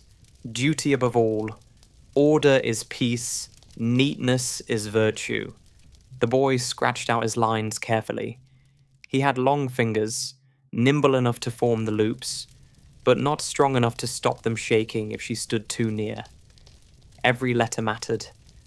A flick too high, a tail too short, and the cane might appear again. Ink blotters sat at each corner of the room, stained and stiff with age. Quills, if they were lucky. Metal nibs, if they weren't. The paper was coarse. The ink, sometimes watered down to make it last. The phrase of the week was, "I must remember my place," 15 times, in perfect copper plate. Some of the children took pride in their loops and flourishes, adding extra curls like little rebellions in disguise. Others, tired, hungry, just tried to get the words on the page before their hands gave out. When mistakes happened, they weren't corrected with explanations. They were circled in red, then repeated until the muscle memorized the lesson, even if the mind never did. The room creaked as they wrote. Timid sounds, breathing held, chalk tapping like distant raindrops. Occasionally someone sniffed. Not a full cough. Those brought attention. Just a soft, apologetic reminder that they were still there. Miss Turner didn't read the lines aloud. She didn't need to. What mattered wasn't what they said, but how they said it. Straight. Obedient. Identical. When the lesson ended, the children filed out slowly, hands stained with ink, minds a little more muted than before, and on the board, beneath the date and the scripture verse, one word remained underlined: discipline. In the next chapter, we'll leave the classroom again and walk alongside a girl who was never taught to memorize maps or prayers, but who knew exactly how to find her way through the winding paths of her own resistance. Edie had never been very good at staying still. Even at 5, she'd wriggled in the church pews, kicked her heels against the stone floor, and hummed under her breath during the sermon. By 8, she knew how to climb the back wall of the yard without being seen. And by 10, she developed the uncanny skill of appearing exactly where she wasn't supposed to be, and disappearing just as quickly. Her mother called her difficult, with a sigh that carried more exhaustion than malice. Her teacher called her impossible, while tightening the corners of her mouth with each report. Her grandmother simply smiled, shook her head, and muttered, "She's got too much of the sky in her." Edie didn't mind the labels. She knew what they meant. They meant she was different. Not special, exactly, just inconvenient. Not for what she did, but for the way she refused to fold. School didn't suit her. She could read well enough, but struggled to copy letters in tidy rows. Her G dipped too far, her S curled like ivy, and her name, when she wrote it, looked like it had been blown across the page by wind. She was smart, but not in the ways they rewarded. She asked too many questions, and worse, she expected answers. When they taught the girls should be silent, she laughed. Not loudly, she wasn't stupid, but with that quiet, knowing smile that meant she saw right through it. When they taught that a lady's worth was in her hands, her stitching, her stillness, Edie let her mind drift out the window to the alley beyond, where the world moved freely and no one stitched their value into samplers. She played alone, mostly by choice. The other girls didn't dislike her, but they didn't quite understand her either. She didn't care about whose dress had more lace, or who was practicing for their cousin's piano recital. Edie liked stories, real ones, with dirt and danger and endings that didn't involve marriage. Sometimes she snuck into the back of the butcher's shop just to watch the cats fight over bones. Sometimes she followed the coal cart for 3 streets just to see where it stopped. Once, she walked all the way to the river and stood there for an hour, breathing the smell of silt and ships, wondering if anyone would notice if she simply kept going. They did notice, eventually, and when she got home, muddy and unapologetic, her mother wept and said, "One day, you'll get yourself into real trouble." Edie looked at her calmly and replied, "I already live in it." They didn't know what to do with a girl like her. The system wasn't made for children who looked you straight in the eye when you told them to sit down. But Edie didn't need a system. She needed air, and room, and someone who didn't try to iron the spirit out of her dress. In the next chapter, we'll return to the homes of the poor, where food is scarce, patience scarcer still, and growing up often means growing tough before your legs have even finished lengthening. They said he was too small. At first, his hands could barely wrap around the handle of a shovel, his shoulders were too narrow for the harness, and his boots, borrowed from a cousin already dead, flapped when he walked. But the mind didn't care about details. Not when there were tunnels to crawl and wages to shave. Tommy, not the one who died of cholera, a different one, was 9 when he started. Though no one had a birth certificate to prove it. He might have been 8 or 7. It didn't matter. He was old enough to follow instructions, and strong enough to lift a coal basket the size of a sack of flour, and small enough to squeeze into shafts that grown men couldn't fit through. They called him a trapper.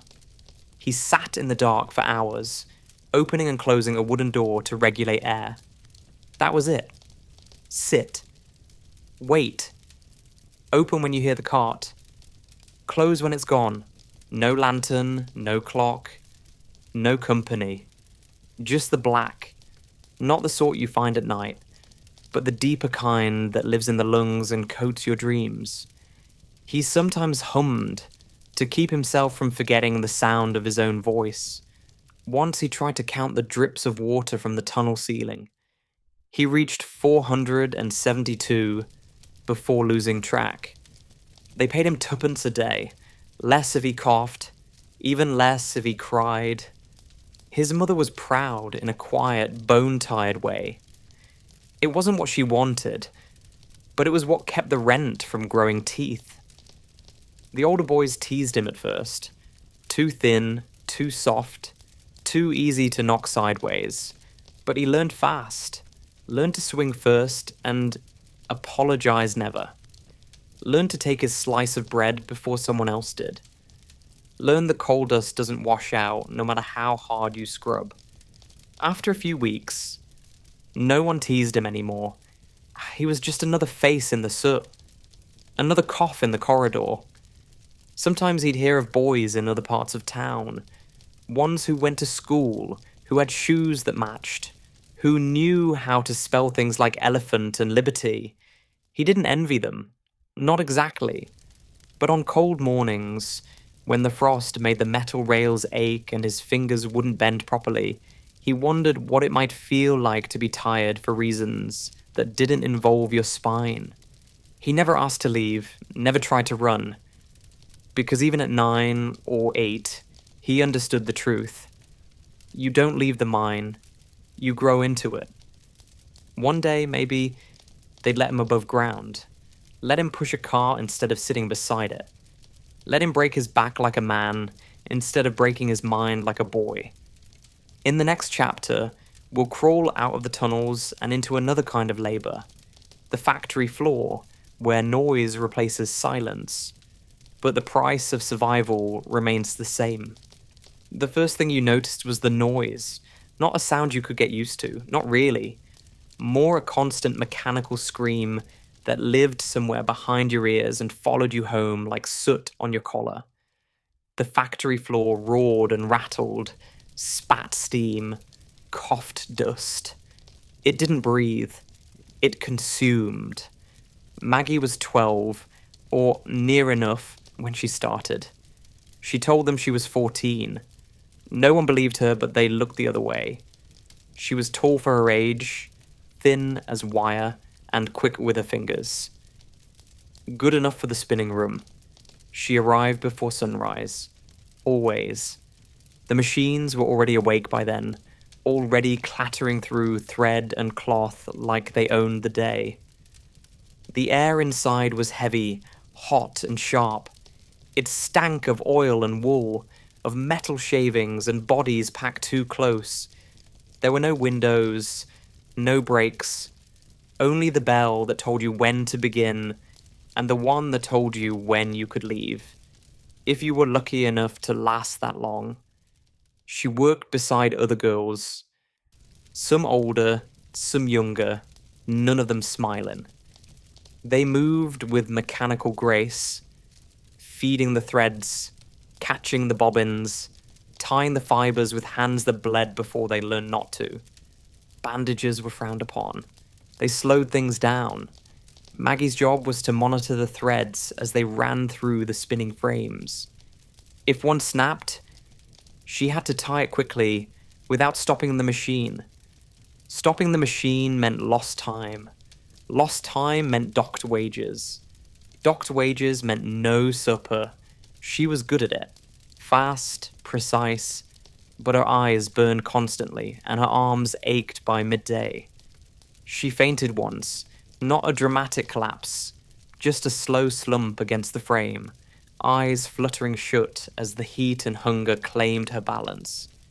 They poured water on her, slapped her cheek, and sent her home for the afternoon. The next morning, she was expected back on time. No discussion.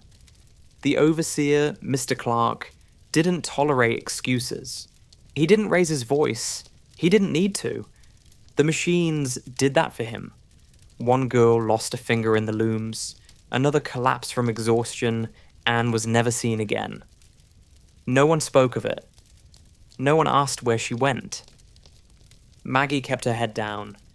She learned when to breathe, when to blink, when to bite the inside of her cheek to stay upright. She earned 7 shillings a week. Half went to her mother. The rest vanished in bread, candles, mended stockings. There was no room for sweetness, no pennies for softness, but she kept going. Because the spinning frames didn't care how old she was, only that her hands still worked. In the next chapter, we'll move from factory to kitchen, into a household where a single hot meal is a victory. And hunger is something you learn to carry quietly. Like a folded note you never get to read. The kitchen was the warmest room in the house. Not warm, exactly. Just the least cold. It held the heat better than the bedrooms, partly because of the stove, and partly because it had no business trying to be comfortable. The walls were stained from years of boiling, scraping, crying. The floorboards dipped in the center, and the table wobbled unless you put a folded bit of newspaper under the back leg. But still, the kitchen was the heart of things. Not out of love, but necessity. They didn't eat together, not really. Not like families did in those little serial novels with lace curtains and good lighting.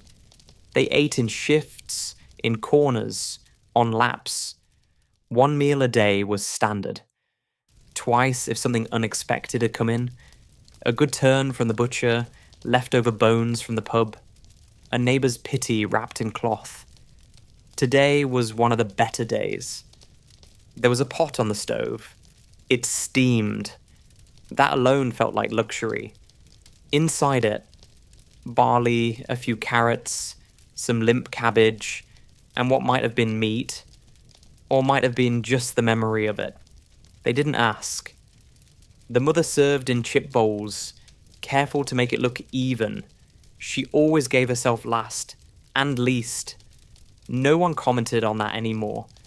The children slurped quietly. Not because they were told to, but because talking with food in your mouth slowed you down, and second helpings were never guaranteed. The youngest, barely 5, picked out the carrot bits and licked them one by one like sweets. The oldest spooned his portion as though rationing every mouthful. He'd once eaten too fast and thrown it all up.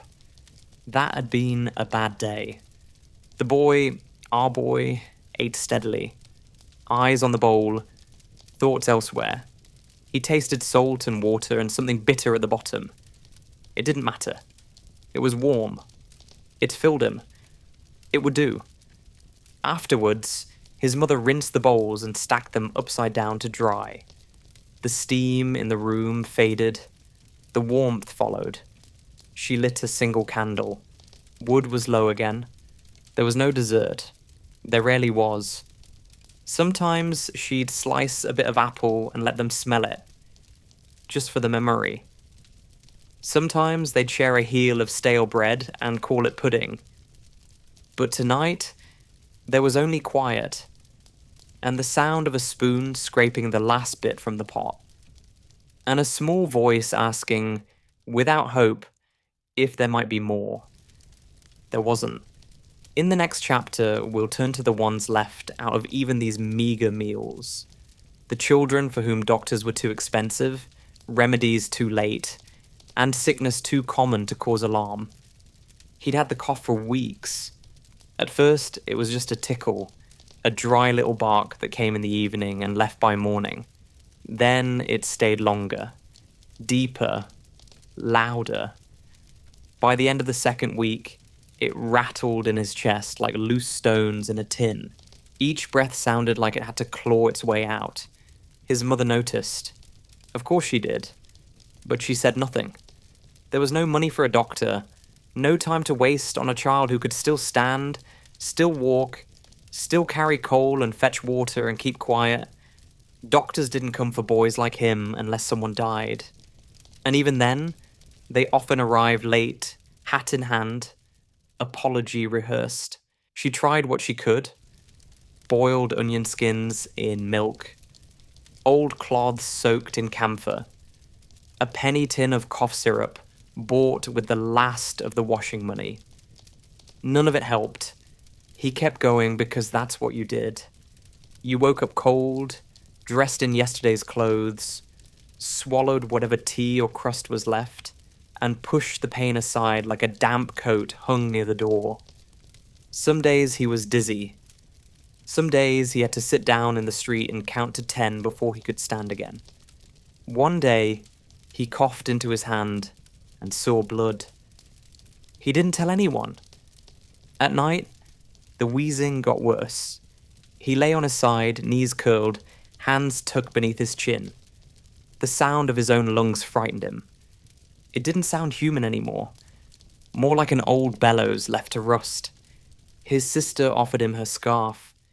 His mother tucked an extra rag under his chest. But there was no medicine, no rest, no relief. They said it was consumption. Whispered it, really. The kind of word that made people shuffle back without meaning to. The kind that didn't get cured, only waited out. He wasn't the only one. 3 streets over, a girl his age had died last winter. Just stopped breathing in her sleep. Her family buried her in a borrowed coat, shoes 2 sizes too big. The priest said it was God's will. The neighbors said it was the damp. He didn't want to die, but he understood it as a possibility, not with drama, but with quiet familiarity, like rain, like a broken window that never gets fixed. Still, he went to school. Still, he fetched coal. Still, he watched the others play in the street, too tired to join, too proud to ask to be carried home. There were no hospital beds for children like him. Only a mattress on the floor, a teacup at the ready, and the hope that maybe, just maybe, tomorrow, the cough would fade. But of course it wouldn't. In the next chapter, we'll meet the children who slipped through entirely, the lost, the abandoned, the forgotten, and the brutal ingenuity of a system that called it charity, while letting them vanish. The boy in question had no surname, not officially. The ledger listed him only as Thomas, no father recorded, mother marked with a line, deceased. He arrived at the poorhouse in October, already thin and coughing, but not yet bad enough to turn away.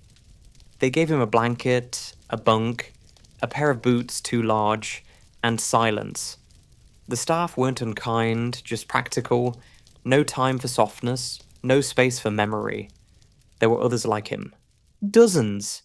Children without homes, without kin, without anyone to check if they were still breathing come morning. Most were quiet. Some had stopped speaking entirely. Not from trauma, necessarily. Just from lack of occasion. The days were regimented. Wake, wash, wait. Meals came in tin bowls. Mostly porridge, mostly thin. If someone finished early, they got to sweep the corridor. If they caused trouble, they were left off the chore list and denied supper. Thomas swept often. He didn't say much, didn't smile, but worked quickly and never stole, which made him valuable in a place where trust was a rare currency. One morning, just after prayers, he collapsed in the hallway. No warning, no noise. 1 minute upright, the next on the floor, limbs twisted oddly, chest heaving like a bellows losing its rhythm. They carried him to the infirmary, a room with 2 beds, a cracked window, and a smell of damp bandages. He was given water, a cloth for his head, and a small white pill cut in half to make it last. Then he was left to rest. No one sat beside him. No one held his hand. The nurse checked on him once or twice, adjusting his blanket more from habit than hope. By evening, he was worse. By morning, gone. The death was recorded in the same ledger that gave him no surname. Thomas, male, approximately 10, cause, pulmonary failure. There was no funeral, just a shallow grave behind the chapel, marked with a number on a wooden post. Not because no one cared, but because there were too many Thomases, and too few names. The other children noticed, of course. They always did. One bunk left empty. One cup not set out. No questions asked. Just a slow, silent recalibration of the room. In places like this, grief had to move quickly. You could miss it if you weren't paying attention. And so they swept the floors, waited in lines, ate their porridge, and didn't mention the boy who had collapsed quietly in a hallway that had seen it before. In the next chapter, we'll walk through the spaces where the living continued, where resilience wore patchy shoes and survival was stitched together with borrowed thread and stolen minutes of sunlight. They didn't call it that, not officially. But among the children, that's what it was known as. The orphan train.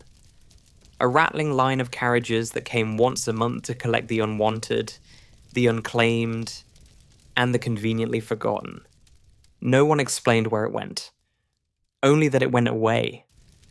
Someplace quieter, cleaner, better.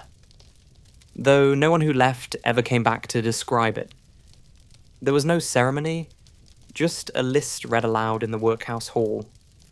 Names mispronounced. Ages guessed. Then a nod, a bag, and a child stepping forward with the kind of calm that comes only when you've stopped expecting answers.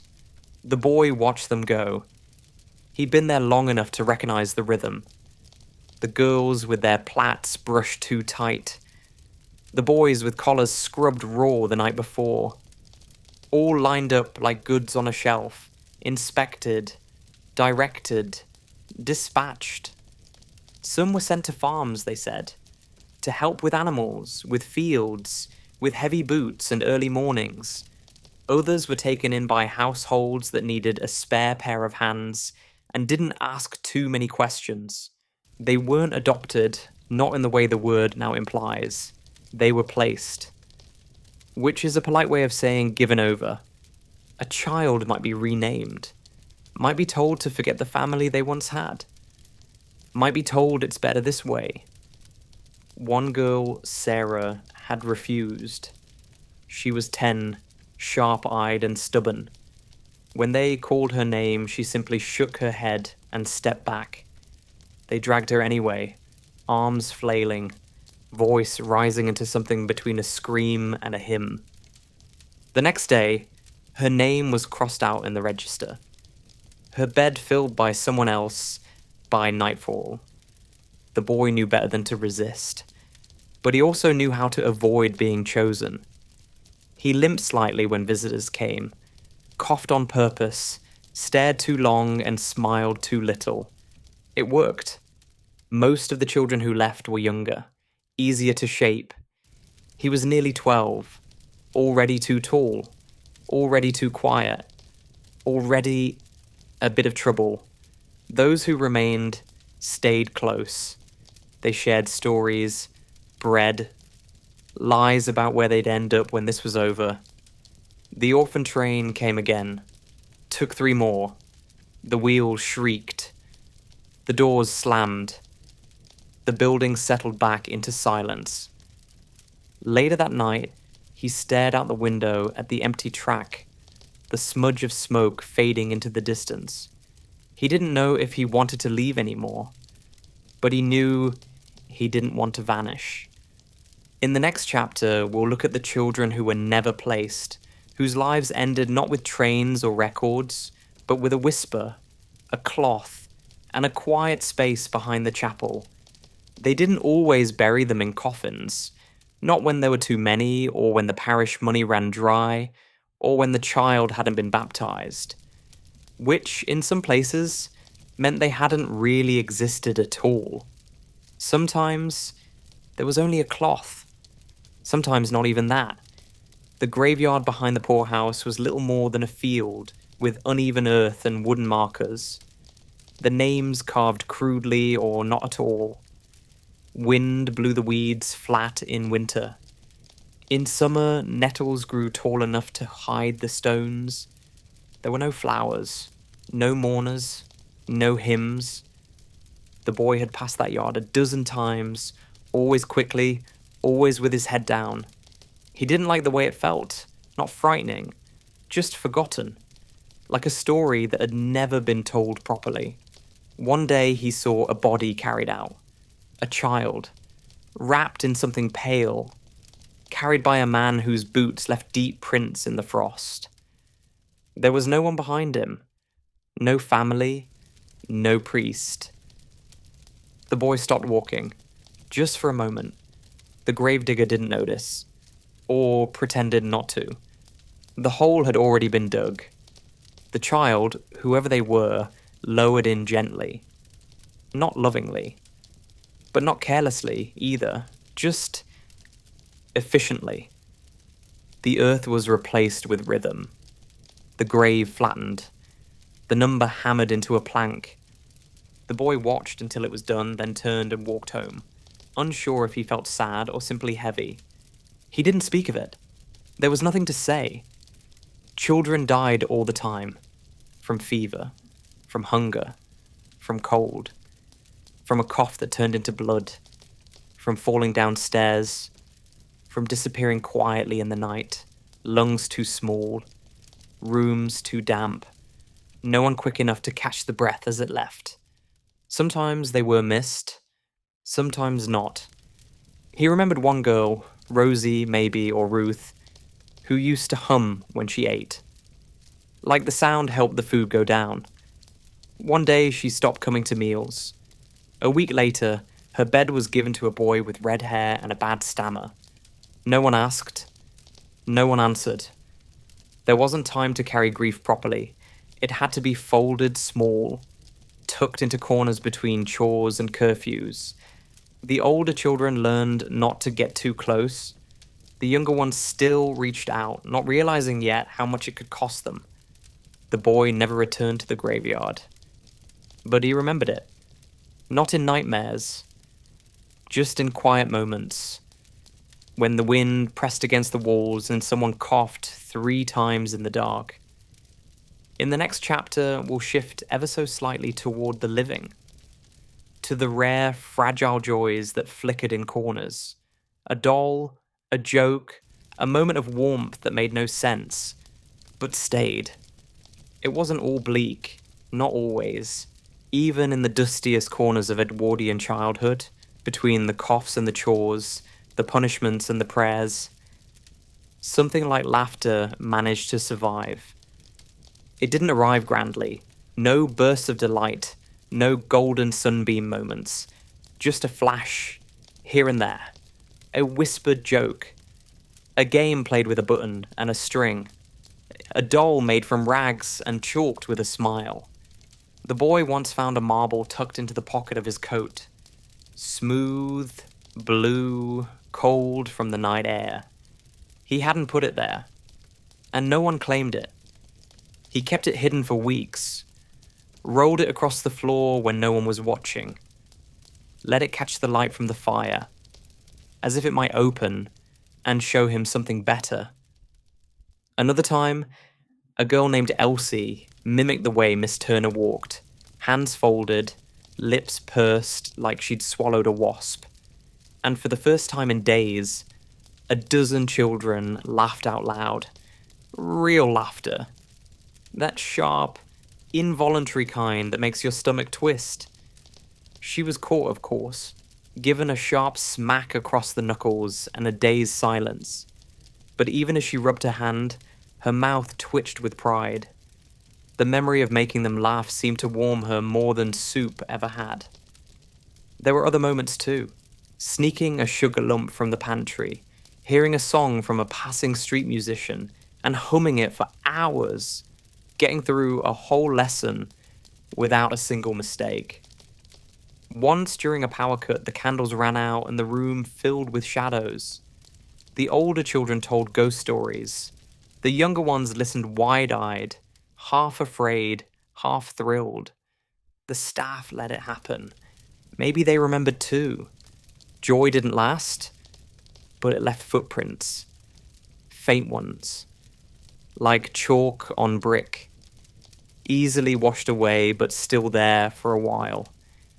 The boy collected these moments. He didn't write them down, there was no paper for that. But he stored them in his chest like buttons in a tin.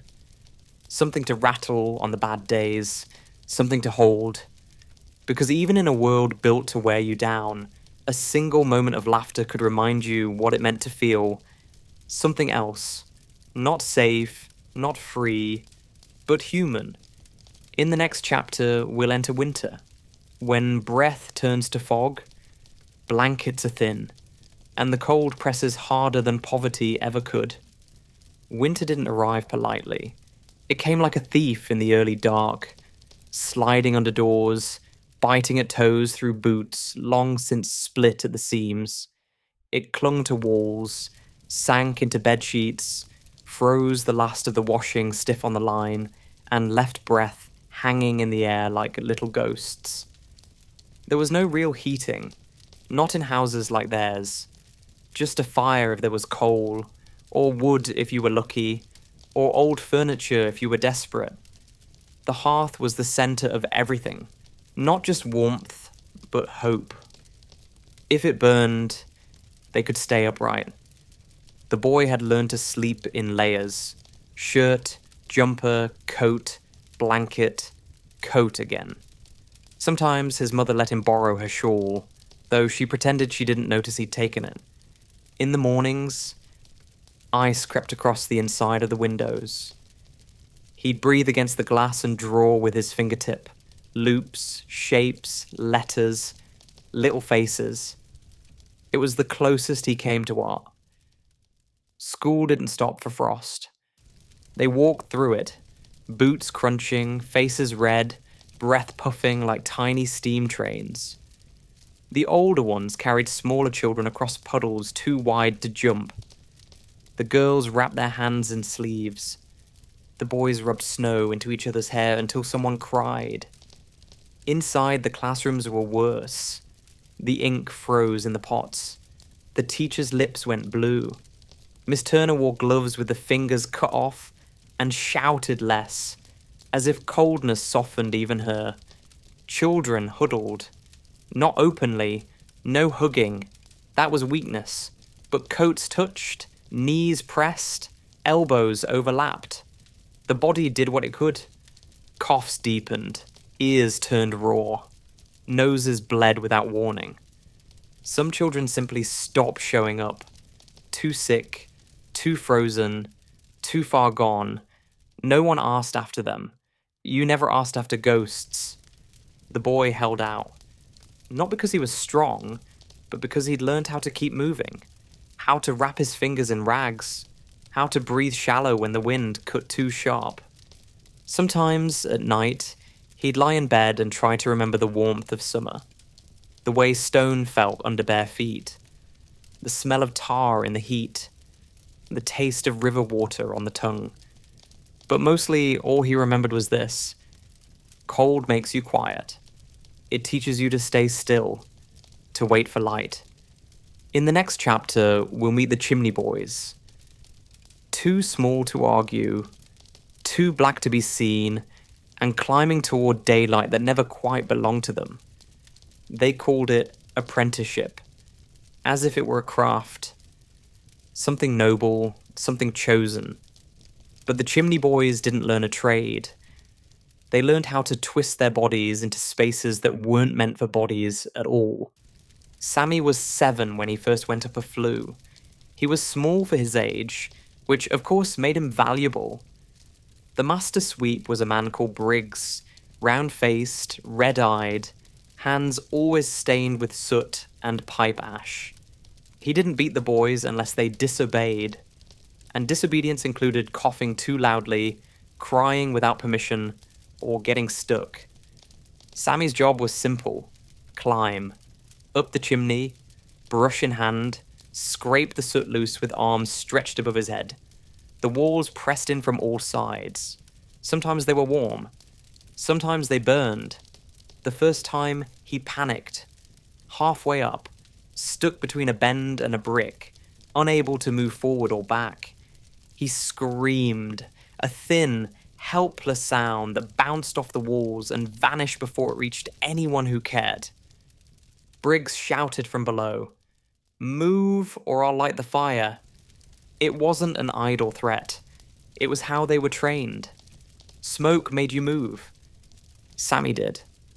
The soot stung his eyes. His fingers bled. He emerged black, coughing, shaking, and alive. That counted as a good day. He was given half a crust and a slap on the back. "See? You'll do fine." They worked early, before the households woke, before the streets filled with eyes. Children weren't supposed to be seen in those places, climbing through drawing rooms, scraping soot from parlor flues, reeking of ash and sweat and fear. The rich wanted clean chimneys, but not the sight of what it cost. In the evenings, Sammy sat with the others in the corner of a shared room, skin raw, eyes red, hair permanently grey with dust. They didn't speak much. Their voices had been trained into silence. Some nights, he dreamed of the rooftops, not the view, but the open air. The way it felt to breathe without coughing, to stretch without brick pressing in. He didn't hate the work, not exactly. Hate was a luxury for those with alternatives. He just wished sometimes that someone would tell him why daylight always seemed to exist just out of reach, visible through the soot, but never his to hold. In the next chapter, we'll slip through the side door into domestic service, where children wore stiff collars and stiffer smiles and learned to disappear in plain sight. Annie had never been on a carpet before, not a real one, not the threadbare rugs of the tenement, but this. A thick, velveted sea stretching down a hallway too long for her to see the end of. It felt like walking on silence. She was 11, or so they said. The housekeeper called her girl, the cook called her that one, and the master of the house, on the rare occasion he noticed her, called her you. She was one of 2 scullery maids, which meant she scrubbed everything. Floors, pots, boots, coal buckets, the occasional cat's mess on the back steps.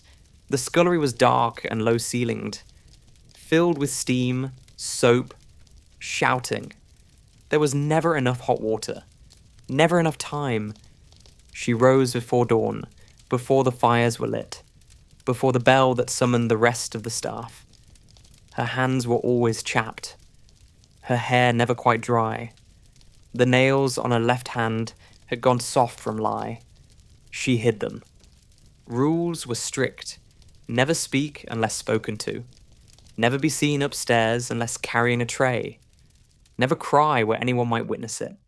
And above all, never, ever be remembered.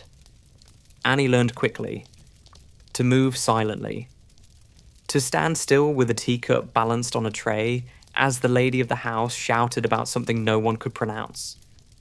She wore stiff shoes that pinched her toes, a cap that itched, an apron that was always somehow slightly damp. The other maids weren't cruel, just older and exhausted. They taught her how to curtsy, how to clear a fireplace without smudging the hearthrug, how to hide in the linen cupboard during inspections. On Sundays, if her work was done before evening service, she was allowed a half-hour outside. She would walk to the edge of the gardens and watch the people in the park. Families, laughter, the odd kite, as if they lived in a different story entirely. She didn't resent them. She didn't know how to. Her world was smaller, measured in teaspoons and stove polish, in call bells and creaking stairs. But sometimes, when she climbed the back steps To deliver a message or collect a plate, she'd catch her reflection in one of the grand hallway mirrors. Small, pale, faintly present, like a ghost trained to be useful. And in that instant, she'd remember her name, even if no one else did.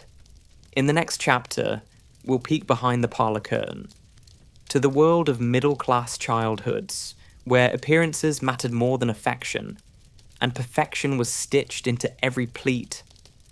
Clara's nursery was spotless, not just clean, curated, each doll aligned, each book shelved by size.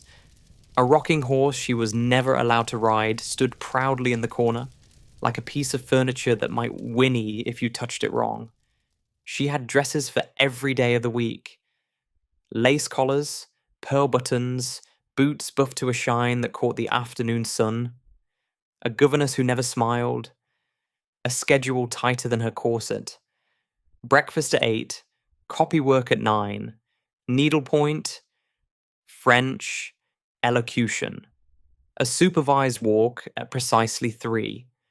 She had a nursemaid once, soft-voiced, warm-handed, but she'd been dismissed after Clara cried in her presence. Too indulgent, her mother had said, smoothing the folds of her tea gown without looking up. Tears were discouraged. Not forbidden, that would be unseemly.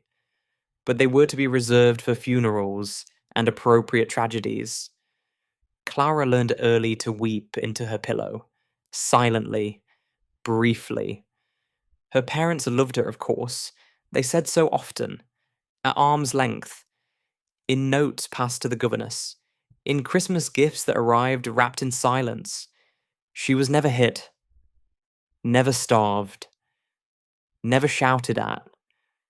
She was simply moulded, posture corrected with firm hands on the shoulders, speech shaped into clarity and courtesy. Even her thoughts, over time, began to fall in line, wondering not what she wanted, but what would please. At supper, she was expected to listen, not speak. At church, to be still. At parties, to smile and curtsy without drawing attention. Her dolls were the only ones who heard her real voice. She gave them names her governess disapproved of. Trixie, Nance, even Fizz, and whispered stories into their button ears when the door was closed. Stories with mud and mess and girls who ran away. Stories where no one wore gloves unless they wanted to. Sometimes she caught sight of poor children through the carriage window, barefoot, soot-faced, wild with freedom. She didn't envy their hunger, but she did envy their noise. Clara was a good girl. Everyone said so. She folded her wishes small and tucked them into the hems of her dresses, like secrets too disobedient for daylight. In the next chapter, we'll descend again, this time into the world of street children, pickpockets, and the quiet brilliance of survival with nothing but wit and bad luck. Nobody remembered where Charlie came from. Not even Charlie. He reckoned he was 9, maybe 10, old enough to know what a copper's boot felt like, young enough to slip between market stalls without leaving a footprint. He didn't have a home, but he had places. Doorways, alleys, stairwells, no one checked twice. He knew where the bread bins were left unlocked, which butchers were too soft to chase, and which chimneys still gave off warmth after midnight. His world was pavement and puddle, soot and smirk. Every morning was a negotiation. What to eat, who to charm, what not to get caught doing. He wasn't alone. There were others, half feral, half family, a loose gang of grins and elbows and schemes, bound not by blood, but by the simple fact of being hungry at the same time. They called themselves the Muck Street Lads. Not a real gang, no knives, no tattoos, no territory worth bleeding for. Just a pack of children who understood that adults looked away faster when you laughed while stealing. Charlie could lift an apple from a barrow without breaking stride.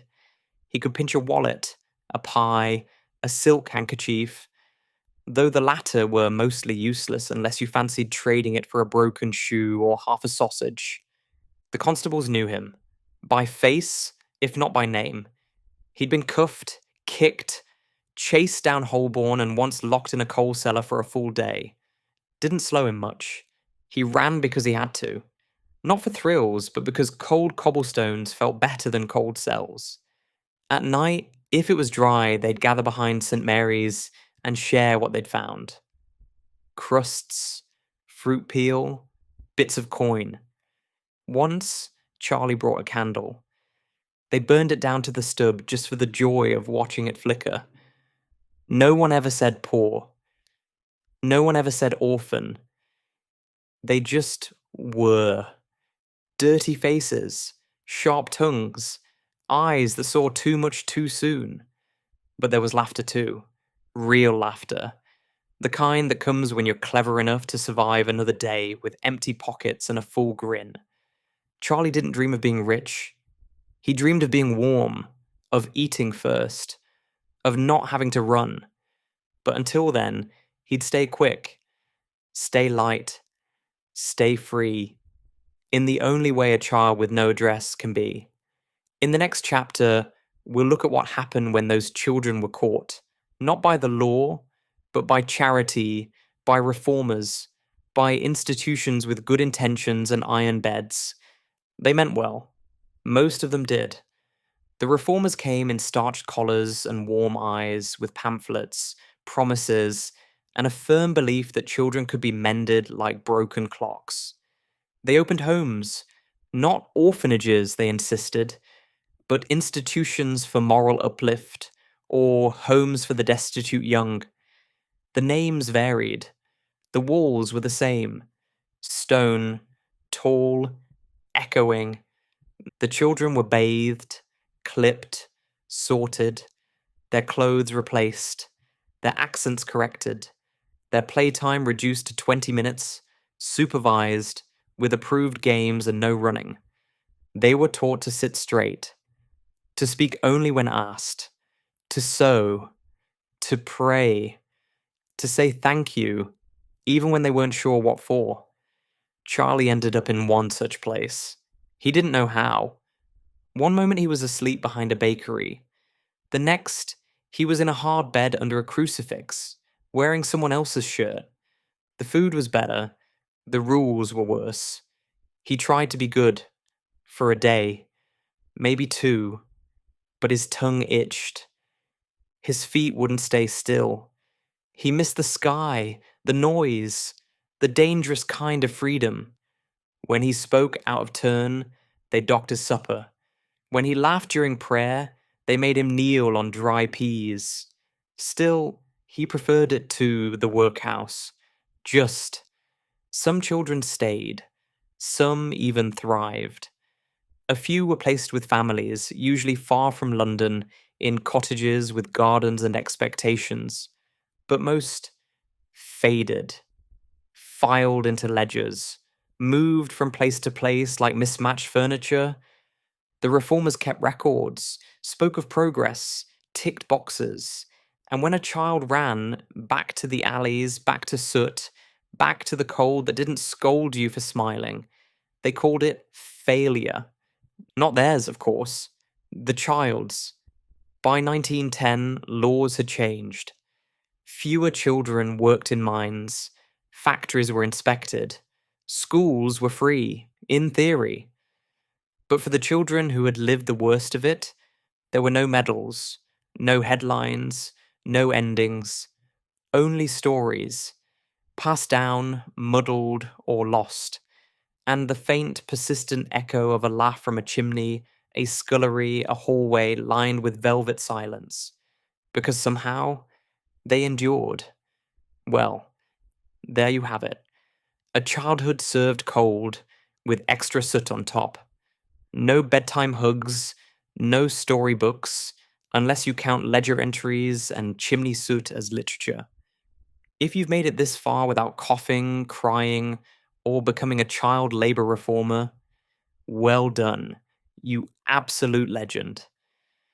Now, if you enjoyed this journey through Edwardian misery with the occasional emotional gut punch, feel free to like, subscribe, or toss us a bit of kindness over at kofeed.com/napmax. Because unlike Victorian employers, we do appreciate support. And hey, if this tale stirred up anything personal, just know that survival is a quiet kind of rebellion. You, my dear, are living proof. Sleep well, you beautiful rabble. This is Napmax Sleep Stories, and you've just survived corsets, coal, and cholera, surviving Edwardian childhood. Good night.